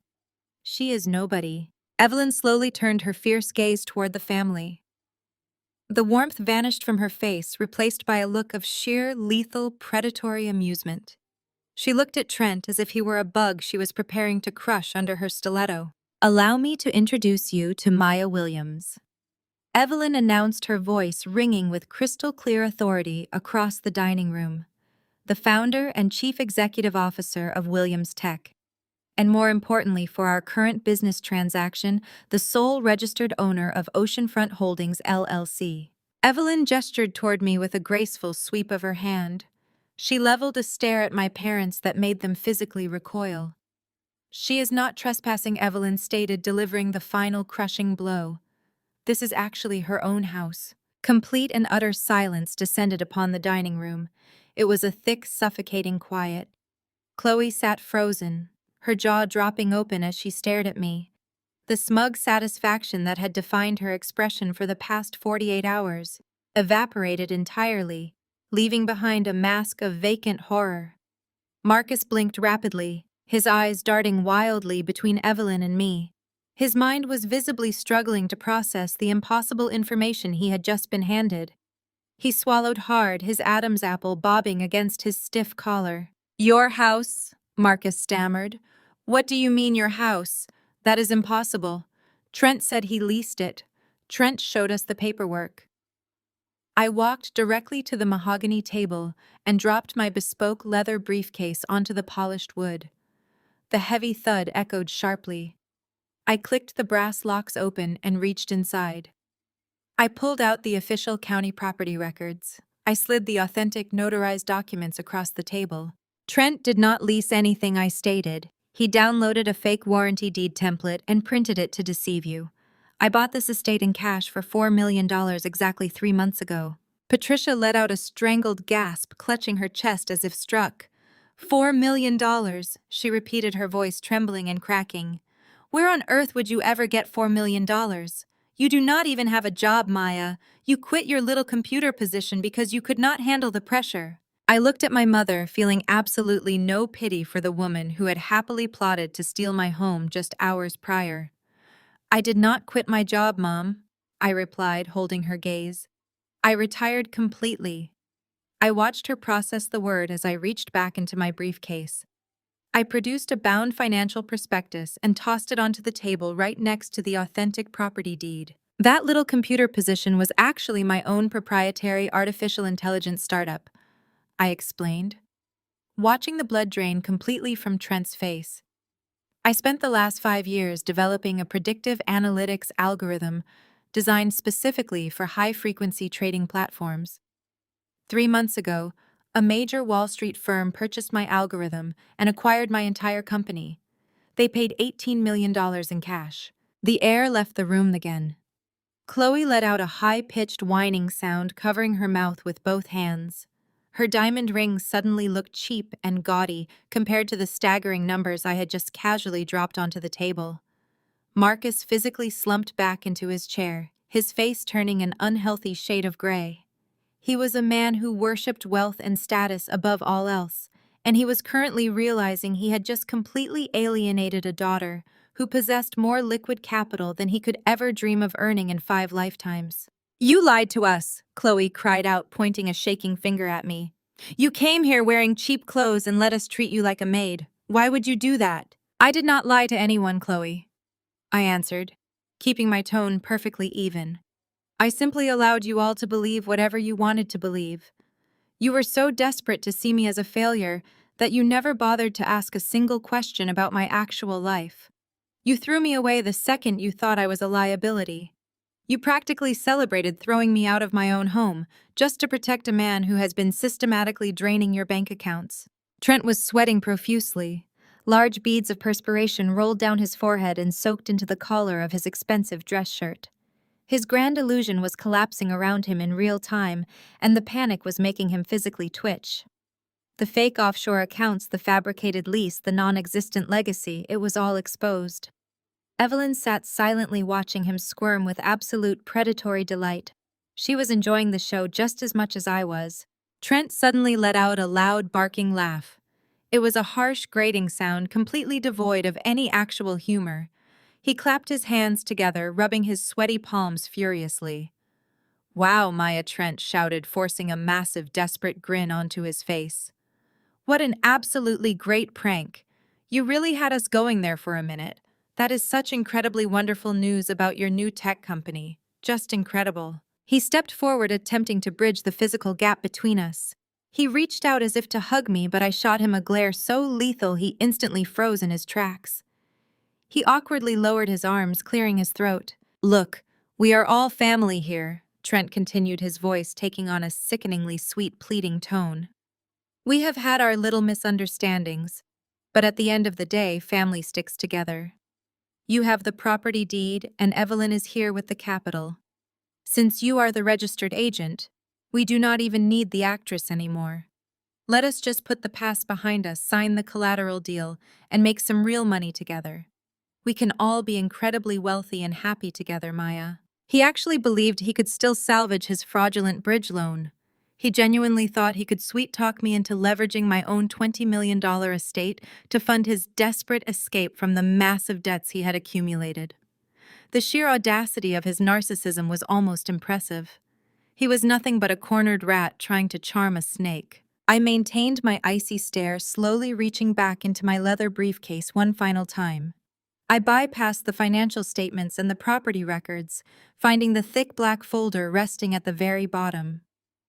"Oh, we are definitely signing something today, Trent," I said, my voice dropping to a dangerous whisper as I pulled the black folder out and slapped it down heavily onto the mahogany table. "But I assure you that it is absolutely not alone." I opened the heavy black folder and extracted a sleek silver remote. With a quick press of a button, the massive 85-inch smart television mounted on the living room wall flared to life. I seamlessly mirrored my laptop screen to the display. The sudden bright glow cast long, harsh shadows across the dining room table. Trent stared at the screen, his eyes bulging in absolute terror. He knew exactly what I was about to show them. He lunged forward, attempting to slam my laptop shut, but Evelyn intercepted him. She simply stepped into his path and shot him a look so chilling it practically froze the blood in his veins. Trent stumbled backward, raising his hands in surrender. "Take a good look at your billionaire genius," I instructed, my voice echoing in the dead-silent room. I tapped the keyboard and a highly detailed financial schematic populated the massive television screen. "Let us conduct a little financial autopsy, shall we?" Trent is not a tech genius. He is not a cryptocurrency prodigy managing a hedge fund. He is a spectacularly failed crypto bro currently sitting on a net worth of exactly $42. Marcus let out a ragged, wheezing breath. His eyes darted frantically across the pie charts and bank statements glowing brightly on the wall. The numbers were undeniable. "He did not double your retirement portfolio, Dad." I continued, pointing a laser pointer at a glaring red column of outgoing wire transfers. "He systematically drained it." I traced every single digital transaction over the past 6 months using my own proprietary software. "Your life savings did not go into a high-yield secure investment account. Trent funneled every last dime of your money into unregulated offshore gambling syndicates. He blew it all on digital roulette and bad margin calls."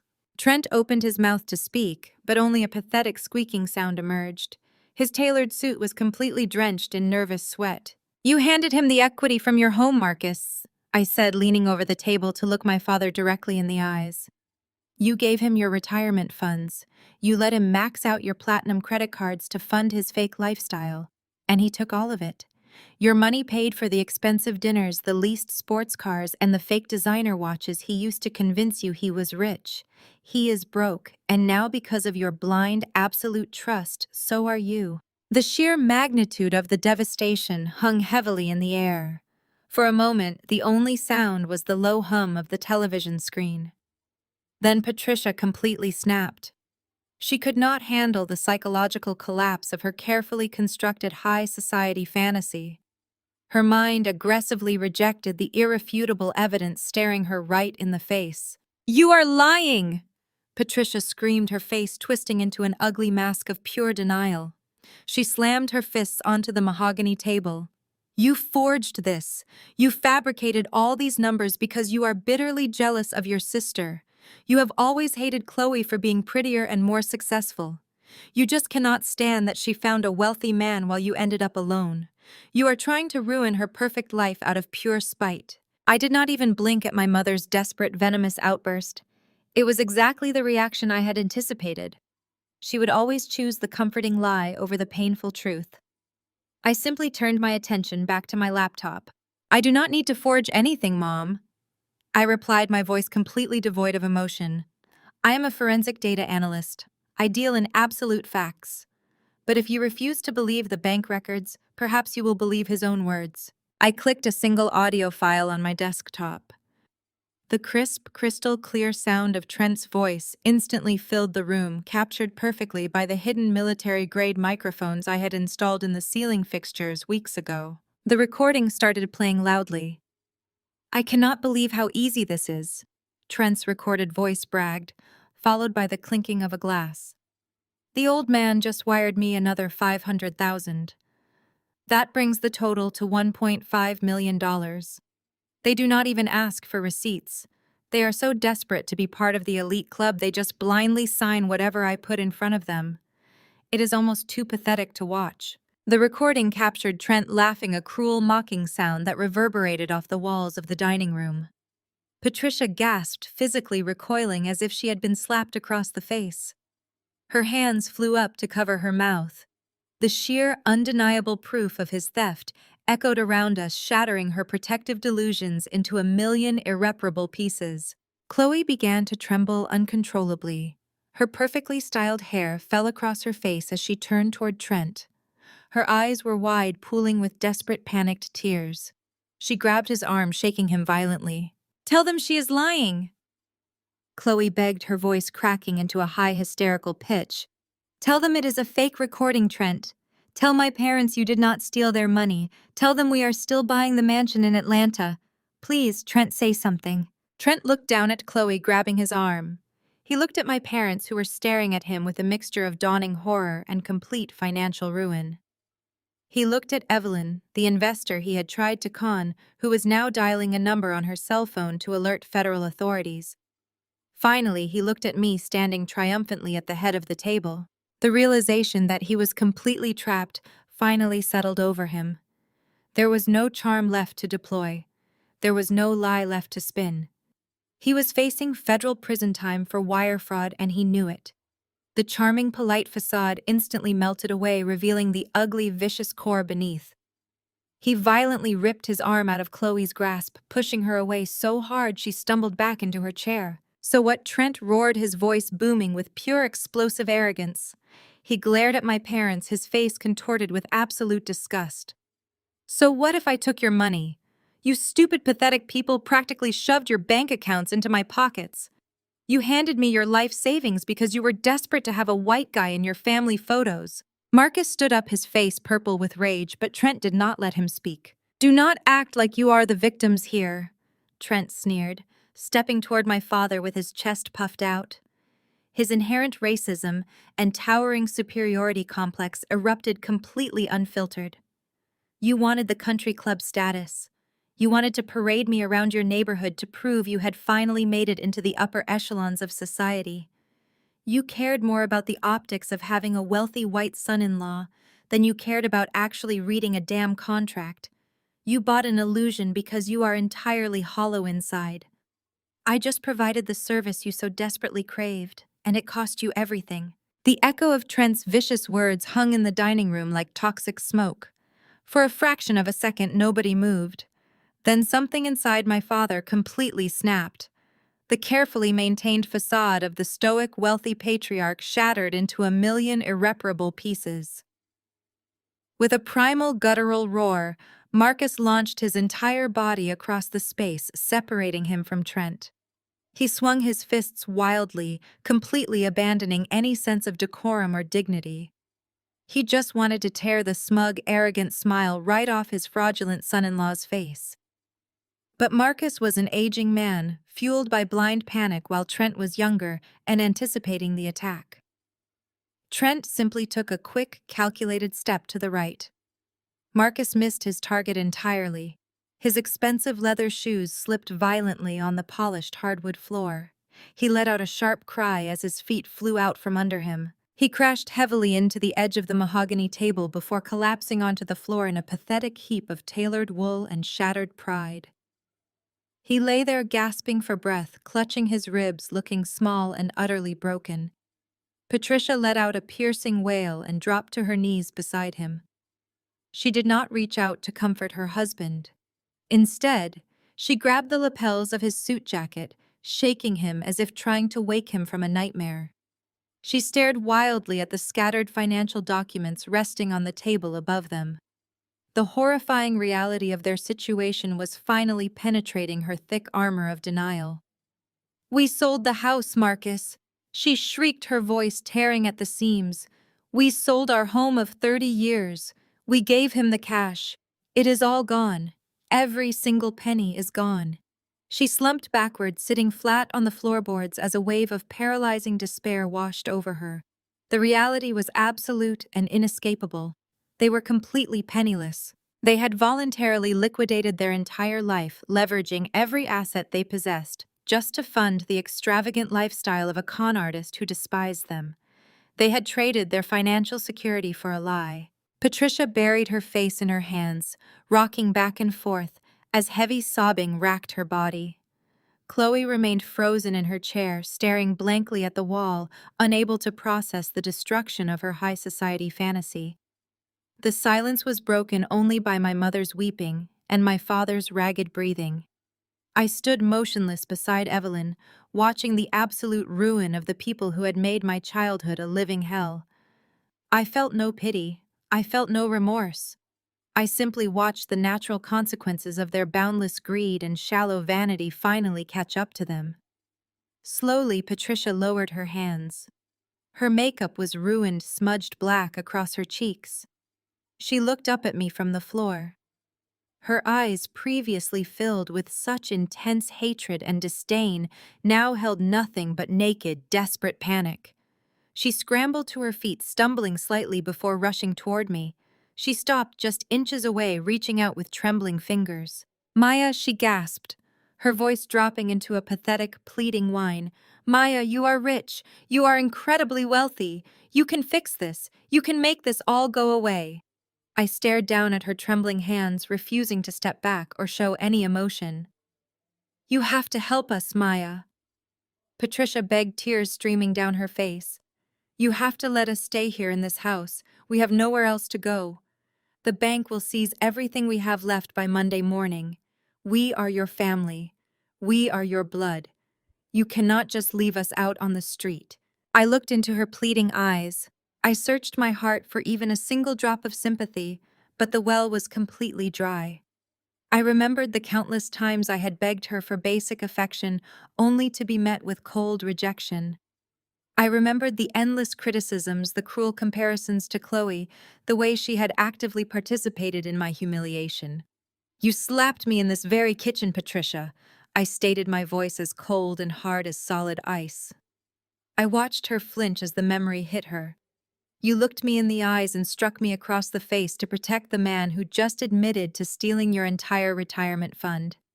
You chose a fraudulent stranger over your own daughter because he looked the part you wanted to play." I stepped closer, leaning down slightly so she could hear every syllable of my next sentence clearly. "Blood does not mean anything to me anymore. You lost the right to call yourself my family a long time ago." Patricia let out a devastated gasp, stumbling backward, as if I had physically pushed her. She looked frantically toward Marcus, who was still sitting on the floor, unable to meet her gaze. The absolute finality of my rejection hung heavily over them. They were entirely out of options. Trent, who watched the exchange, suddenly straightened his suit jacket. The terror he exhibited moments ago was replaced by a cold, calculating arrogance. He realized he had one last desperate card to play against me.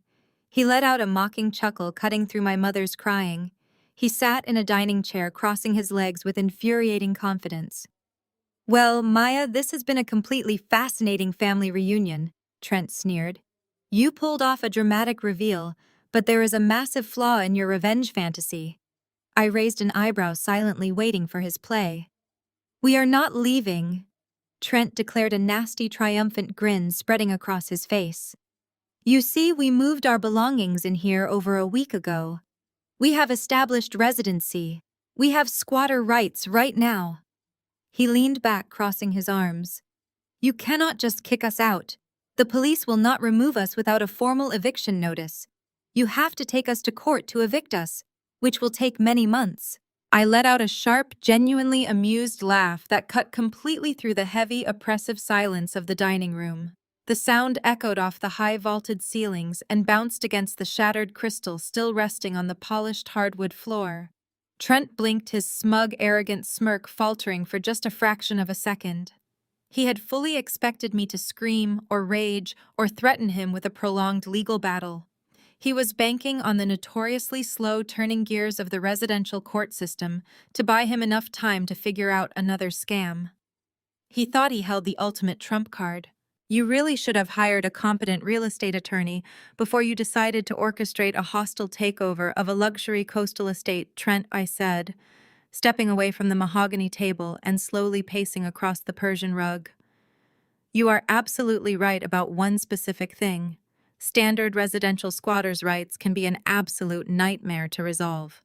The eviction process for a residential domicile can drag on for 6 to 8 months, while the unwanted occupants destroy the property and drain the actual owner of endless legal fees." Trent crossed his arms over his chest, trying desperately to maintain his posture of superiority. "Exactly," he sneered, jutting his chin out defiantly.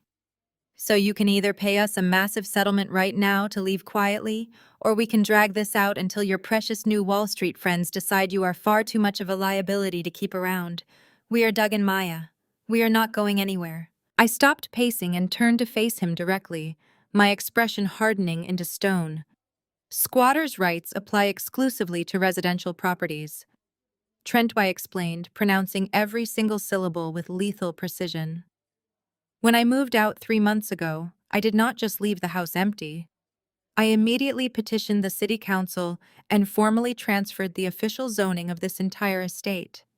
I moved the classification from a private residential domicile directly under the umbrella of my commercial holding company." The color instantly drained from his face as his brain frantically tried to catch up to the legal trap closing its steel jaws around him. I watched his eyes widen in dawning horror. "This property is no longer zoned as a house," I continued, my voice rising in volume and authority. "It is officially registered, documented, and taxed as a private corporate retreat facility. It is a commercial business location. And the incredibly beautiful thing about commercial real estate law is that there are absolutely no residential squatter protections. You are not unauthorized tenants, Trent. You are not unwanted guests. Under state law, you are actively and illegally trespassing on a secure commercial corporate facility." Patricia let out a low, whimpering moan from her spot on the floor. Marcus buried his head in his hands, his shoulders shaking. They were finally beginning to comprehend the sheer magnitude of the corner they were backed into. There would be no lengthy civil court battles to save them now. There would be no negotiated settlements or quiet payoffs to make them go away. They were common criminals standing in a corporate building. Evelyn smiled thinly, adjusting the cuffs of her immaculate suit jacket.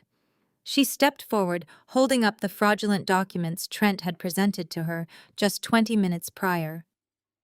"And that brings us to the second fatal flaw in your spectacularly sloppy master plan," Evelyn stated, her voice ringing with the crisp authority of a seasoned corporate litigator. "You see, I am not merely an angel investor looking to hand over $5 million for you to steal. I serve as the chief legal counsel for Maya's holding company." I checked the thin gold watch secured around my left wrist. The timing was absolutely perfect. "Furthermore, Trent," I added, walking back toward my briefcase and resting my hands flat on the table, That fake warranty deed you just tried to present to my lawyer right here in this room is not just a little white lie. You digitally altered legal documents. You attempted to use those forged documents to secure a massive financial loan across state lines. That constitutes textbook federal wire fraud and felony forgery. Trent staggered backward, hitting the edge of the dining chair. His breathing became incredibly shallow and rapid. He looked at Chloe, who was staring back at him with pure, unadulterated terror. He had promised her wealth and status. He had promised my parents a seamless transition into the upper echelons of high society. Instead, he had personally orchestrated their absolute destruction and practically gift-wrapped a federal indictment for himself. Right on cue, a faint wailing sound drifted through the heavy oak front doors. It started as a low, distant hum, quickly building into a sharp, piercing shriek. Sirens. Multiple sirens wailing in unison, tearing through the quiet tranquility of the exclusive coastal neighborhood. The flashing red and blue lights began to reflect off the glass of the massive bay windows, casting harsh, erratic shadows across the pale faces of my family. "They are coming for you, Trent," I stated softly, the sirens growing deafeningly loud. Pure, unfiltered animal panic seized Trent. The arrogant con artist completely vanished, replaced by a cowardly, desperate man, realizing his freedom was evaporating by the second. He did not look at his wife. He did not try to help my mother off the floor. He abandoned his entire fake family without a single backward glance. He spun around his expensive leather shoes, scrambling for traction against the floorboards, and bolted frantically toward the rear of the estate. Trent sprinted down the long hallway, heading straight for the heavy glass doors that opened onto the private beach access. He thought he could slip out the back run down the coastline and disappear into the dense morning fog. He was wrong. Police were already swarming the beach property. They kicked open the back doors, tasers drawn. Trent froze in the open doorway. Two heavily armed police officers stood firmly on the wooden deck. Their tasers were raised and glowing red. Trent let out a squeal and raised his hands. He took a backward step, tripping over the threshold. The officers surged forward, tackling him hard against the hardwood floor. The heavy thud of his body echoed through the house. One officer planted a knee into Trent's back, pinning him. The sharp metallic click of handcuffs snapping shut sounded like a gunshot. Trent thrashed like a trapped animal. The polished veneer of the tech investor was gone. His face was smeared against the floorboards. He twisted his neck frantically, looking back toward the dining room. He saw my parents standing there, paralyzed by shock. "Do not just stand there!" Trent screamed, his voice cracking with pure terror. Tell them you knew, you were in on it, you helped me." Marcus flinched, taking a step backward. "Shut your mouth, you degenerate," Marcus commanded, attempting to salvage his fading authority. "We have nothing to do with your criminal activities. We are victims here." Trent let out a manic laugh. "Victims," he yelled, struggling against the officers. "You are accomplices. You gave me her information. You went into her bedroom and dug through her filing cabinet. You handed me Maya's social security number so I could open credit cards. You knew where the money came from." Patricia gasped loudly, her hands flying to cover her face. Her nails dug into her cheeks, leaving deep red marks. She looked at the police officers with wide, terrified eyes. "He is lying," Patricia stammered, her voice shaking violently. "We would never do such a thing to our own daughter. He is just trying to drag us down with him." The lead officer hauled Trent roughly to his feet. He turned his stern gaze toward my parents. "Is that true, sir?" he asked, addressing my father. "Did you provide this man with your daughter's identifying information?" Marcus puffed out his chest, projecting indignation. "Absolutely not," Marcus declared, crossing his arms. "I demand you remove this criminal from our home immediately. He is entirely responsible for this fraud. We are completely innocent bystanders." I stepped forward, my leather shoes clicking softly against the floor. I reached into my bespoke briefcase for the final time. I pulled out a thick stack of printed network diagnostics and server logs. I walked calmly toward the lead officer and handed him the paperwork. "They are lying," I stated, my voice cutting through the tension like a blade.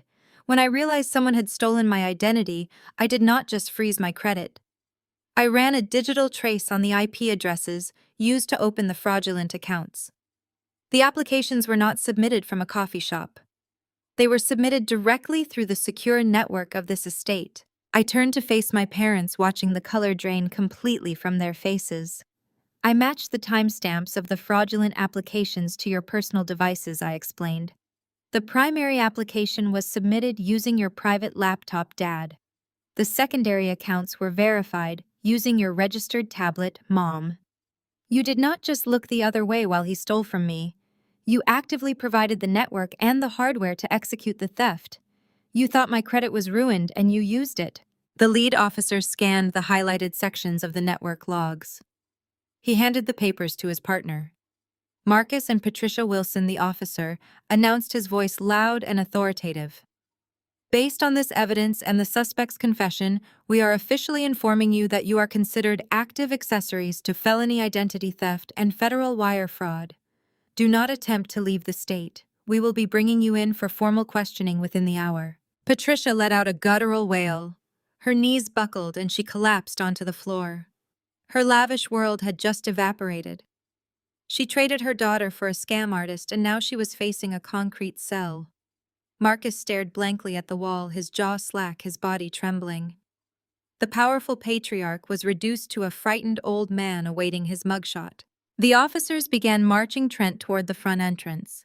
His designer shoes dragged across the rug.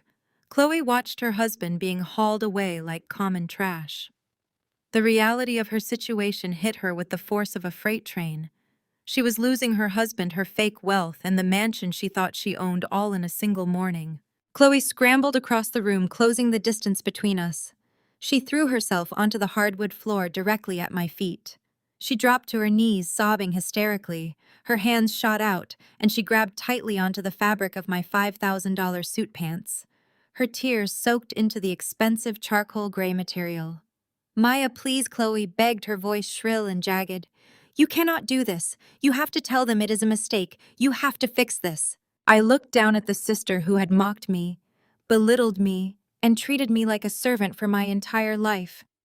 "I have nowhere to go, Maya," Chloe wailed, burying her face against my leg. "I do not have a job. I do not have any money. You cannot let them take my husband away. Maya, please listen to me. I am pregnant. I am going to have a baby. You cannot leave me out on the street alone. You are my sister." I stared down at her trembling, pathetic form. I felt no anger. I felt no sadness. I felt absolutely nothing but cold, clinical detachment. I slowly took a step backward. I reached down and gently but firmly peeled her desperate fingers off the fabric of my trousers. "You will make a great single mother, Chloe," I said, keeping my voice perfectly smooth and icy. "You always did love being the center of attention." Chloe recoiled as if she had touched a live electrical wire. Her hands flew to her mouth to stifle a ragged gasp. She stared up at me with wide, terrified eyes, finally realizing that her lifelong punching bag had just become the architect of her absolute ruin. She scrambled backward across the polished hardwood floor, desperately trying to distance herself from the icy finality in my voice. The lead officer grabbed Trent roughly by the biceps, hauling him upward. Trent screamed vile obscenities, kicking his expensive leather shoes against the doorframe like a petulant toddler. The officers dragged him across the sprawling wooden deck and shoved him aggressively into the back of the waiting squad car. The heavy reinforced door slammed shut, trapping him inside the metal cage. I could see him through the tinted glass, thrashing his body and beating his head against the wire mesh, separating the front and back seats. His carefully constructed billionaire persona was entirely gone, leaving nothing but a pathetic cornered criminal. The lead officer adjusted his utility belt and turned his stern gaze back toward the grand entrance of the estate. He looked directly at Marcus, Patricia, and Chloe, who were still huddled together on the floor in a state of paralyzing shock. "You have exactly 10 minutes to gather your personal effects and vacate this commercial property," the officer stated, his voice booming with absolute authority. "If you are still inside this building at the 11-minute mark, you will be placed under arrest for criminal trespassing." The sheer panic that ensued was a spectacle I will never forget. The sophisticated, untouchable veneer of my elite family shattered completely. They scrambled like rats fleeing a rapidly sinking ship. There was no time to locate their expensive monogrammed luggage. Patricia sprinted toward the kitchen pantry and began ripping heavy-duty black plastic garbage bags from a cardboard box. She tossed one to Marcus and one to Chloe before sprinting up the grand sweeping staircase. I stood in the vast marble foyer with Evelyn silently watching the timer on my digital watch tick down. I felt absolutely no urge to help them. I simply observed the frantic, humiliating display of their ruined lives playing out in real time.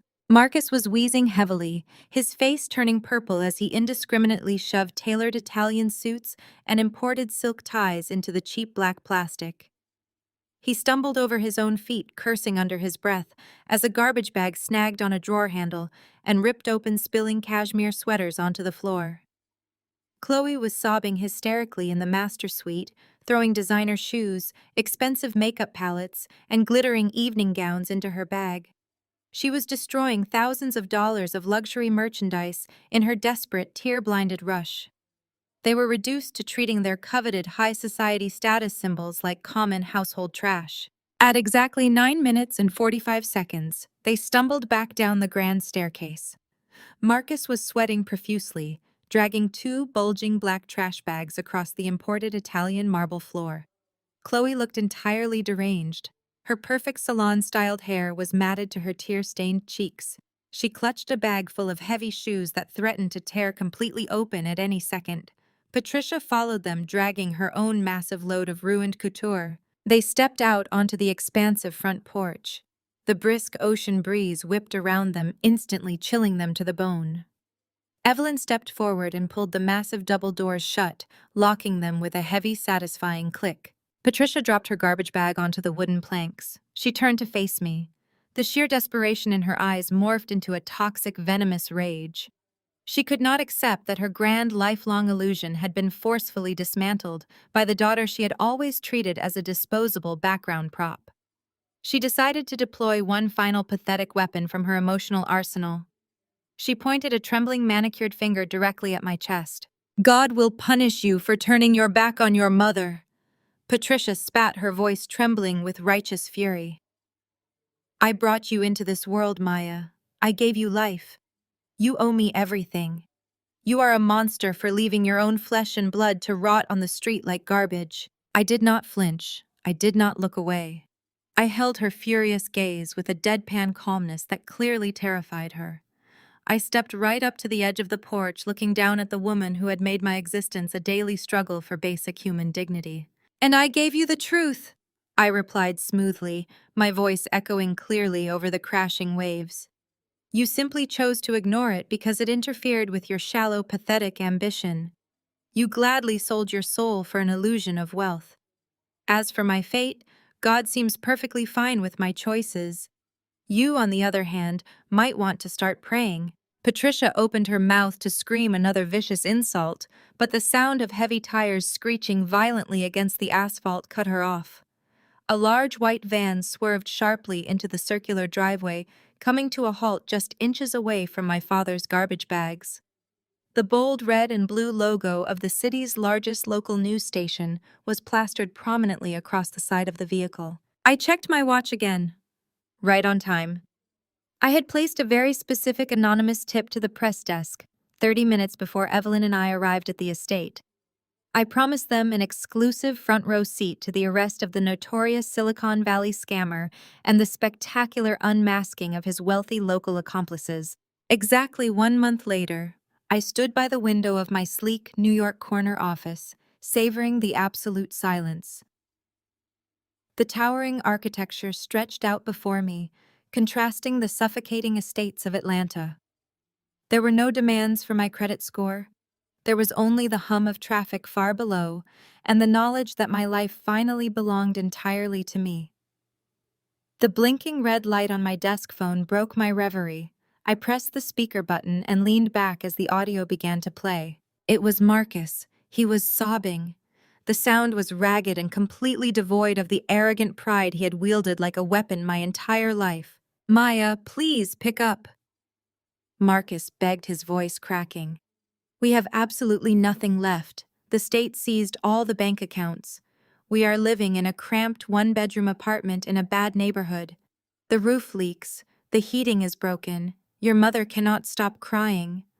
All our church friends completely abandoned us the second the news broke. They pretend they do not even know our names. Chloe had to get a job, Maya. She is working minimum wage retail at a discount shoe store. She is on her feet 9 hours a day, dealing with angry customers. She comes home with blisters crying until she throws up. I need a small loan, Marcus pleaded. Just $10,000 to help with rent. I am begging you. I apologize for everything. Just please save us. I sat perfectly still, listening to the heavy static before the voicemail ended. I waited for the familiar surge of resentment or the sharp sting of betrayal to wash over me. I waited for the anger that had fueled my survival for so long. Nothing came. There was no triumph. There was no sadness. There was only absolute indifference. They were experiencing the exact life they had callously tried to force upon me, and I simply did not care. I reached forward and firmly pressed the delete button. The message vanished into the digital void. I opened my call log, selected the Atlanta area code, and permanently blocked the number. The heavy chains of my past dropped away, leaving me weightless. A soft knock broke the silence. Evelyn, my brilliantly efficient assistant, stepped into the office holding a stack of sorted mail. Ma'am, Evelyn said, placing a single crisp envelope squarely in the center of my desk. We just received a piece of priority mail from the federal penitentiary. It is marked urgent. The return address belongs to a Trent Miller. I raised an eyebrow, picking up the manila envelope. I sliced through the top flap and pulled out 3 sheets of cheap-lined paper covered in frantic, messy handwriting. Trent was unraveling. The letter was a chaotic, rambling mess of excuses and pathetic pleas for mercy. He detailed his upcoming sentencing hearing, explaining that the federal prosecutors were pushing for 15 years in federal prison for wire fraud and identity theft. He was terrified. The reality of a concrete cell had completely broken his arrogant facade. Maya, I know we had our differences, Trent wrote, but you are the only one who can help me. I need you to write a character reference letter to the judge. You are a respected business owner now. If you tell them I am a good man who just made a few bad investments, they might give me a lighter sentence. Please, Maya, I am begging you. Do this for me and I swear I will pay you back. Hey. I stared at the frantic, desperate handwriting. He actually believed he could still manipulate me. He genuinely thought that after stealing my identity, ruining my credit, and treating me like garbage, he could extract one final favor. He thought I still possessed the weak, accommodating nature of the girl he had bullied. I slowly reached across my desk and opened the top drawer. I pulled out a thick, bright red permanent marker. I uncapped it and flattened his pleading 3-page letter against my desk. With slow, deliberate strokes, I wrote exactly 2 words in massive, bold red letters straight across his pathetic apologies. Try Uber. It was a callback to how my family had treated me in the past. The exact phrase they casually threw at me when I needed a ride from the airport after 30 hours of travel to bury my husband overseas. The ultimate dismissal of my humanity. I folded the heavily marked paper, slipped it into a fresh envelope, and wrote the prison return address on the front. Evelyn, I said, handing the sealed envelope back to my assistant, please ensure this goes out with the afternoon mail. Send it certified. I want to make absolutely sure he gets it. Later that evening, I sat in the plush, calming office of my therapist. The room smelled of lavender and old books, providing a safe anchor after a day of intense emotional closure. We discussed the voicemail and the letter, but the conversation quickly shifted to the roots of my trauma. I spoke openly about the cultural pressure within the Black community to protect family at all costs, even when that family is toxic. I talked about the expectation that blood ties demand endless loyalty. For my entire life, I was taught that exposing family secrets was the ultimate sin, I explained. I was conditioned to smile through the abuse, to swallow the disrespect, and to uphold the illusion of a perfect, successful household. If I spoke up, I was the problem. If I demanded basic human decency, I was tearing the family apart. I accepted their cruelty because I thought enduring it was the only way to be loved. My therapist nodded, her expression validating and warm. And how do you feel now, Maya? now that you have refused to protect their secrets. I took a deep breath, letting the air fill my lungs completely. I feel like I have finally broken the generational curse, I answered, my voice steady and clear.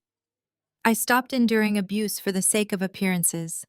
They made their choices, and for the first time in my life, I am allowing them to face the consequences without swooping in to save them. I walked out of the therapy office building and stepped onto the bustling Manhattan sidewalk. The city lights sparkled against the darkening sky, reflecting the limitless possibilities of my future. I pulled my coat tight against the evening chill and smiled. I was simply Maya, and my life was finally beautifully my own. 6 months later, the salty evening breeze of Martha's Vineyard swept through the open French doors of my beach house. The sprawling coastal property was completely transformed. Gone were the sterile, restrictive atmospheres I had grown up with. The heavy, oppressive energy of my parents' Atlanta mansion was a distant memory. In its place stood a sanctuary of warmth, light, and absolute peace. The rich hardwood floors gleamed under the soft glow of woven pendant lights, and the expansive living room was filled with the vibrant energy of genuine connection. I was hosting a gathering, but this was not one of my mother's pretentious high society networking events. There were no fake smiles, no hushed judgments, and no desperate attempts to climb a meaningless social ladder. The room was filled with brilliant, ambitious young women of color from across the country. They were software engineers, app developers, data scientists, and aspiring tech entrepreneurs. When I officially launched my venture capital and mentorship foundation, I made a vow to become the exact person I had desperately needed when I was their age. I wanted to create a launchpad for brilliant minds who were constantly overlooked or told they did not fit the traditional corporate mold. Tonight was the culmination of that promise. The inaugural class of my mentorship program was celebrating the end of our first intensive summer retreat. I moved through the crowded room, listening to the animated conversations echoing off the vaulted ceilings. I paused to speak with Kiara, a brilliant 22-year-old coder from Detroit who had just secured her first round of seed funding for an artificial intelligence logistics platform. She was practically vibrating with excitement as she explained her new server architecture. I offered her a bright smile and a piece of structural advice, watching her eyes light up with pure validation. There was no jealousy here. There was no underhanded competition. We were building a table where everyone had a seat and everyone was encouraged to feast. Across the room, I saw Jasmine and Elena deep in a passionate discussion about closing the demographic wealth gap through accessible financial technology. They were trading ideas, building on each other's concepts, and lifting one another up. I felt a profound sense of pride swelling in my chest. This was what true wealth looked like.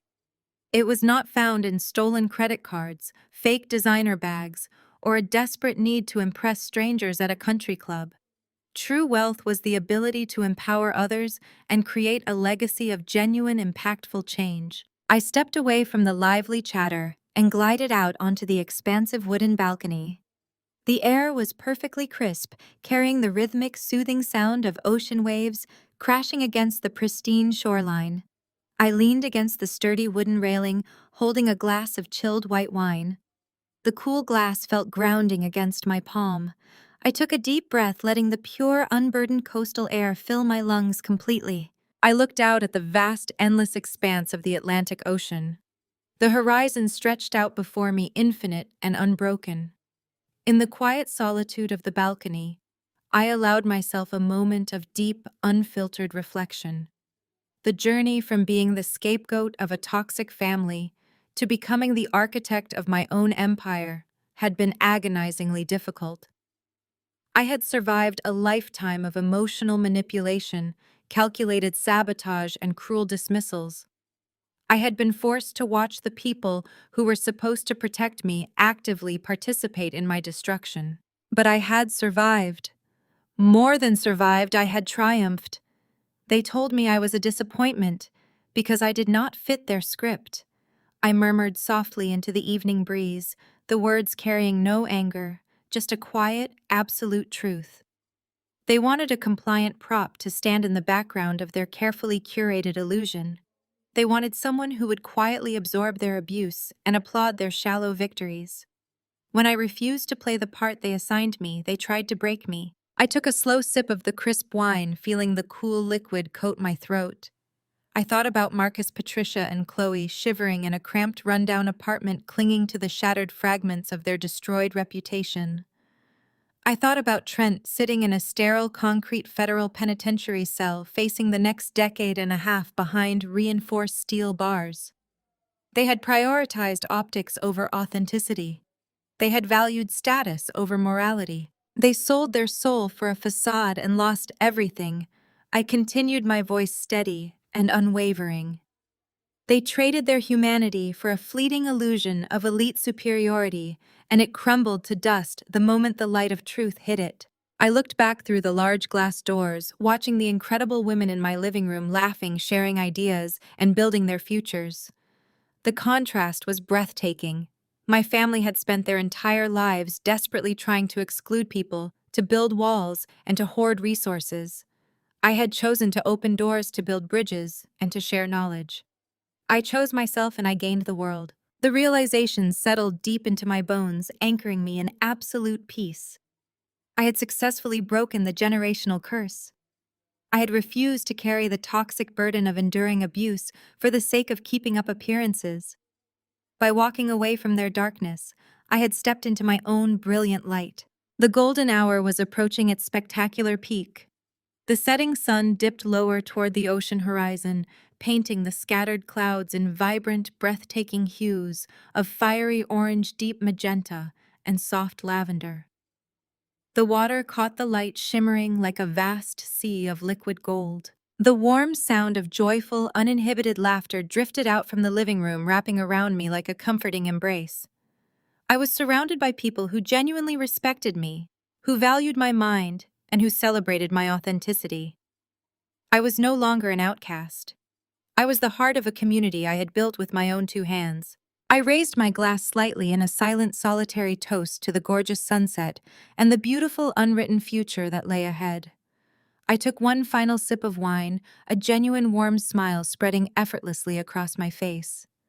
The ultimate sweet revenge was never about destroying them. It was simply this: a life incredibly well lived. The brilliant colors of the sunset slowly melted into the calm evening sky, the sound of the ocean waves washing away the last remnants of the past as the world peacefully faded to black.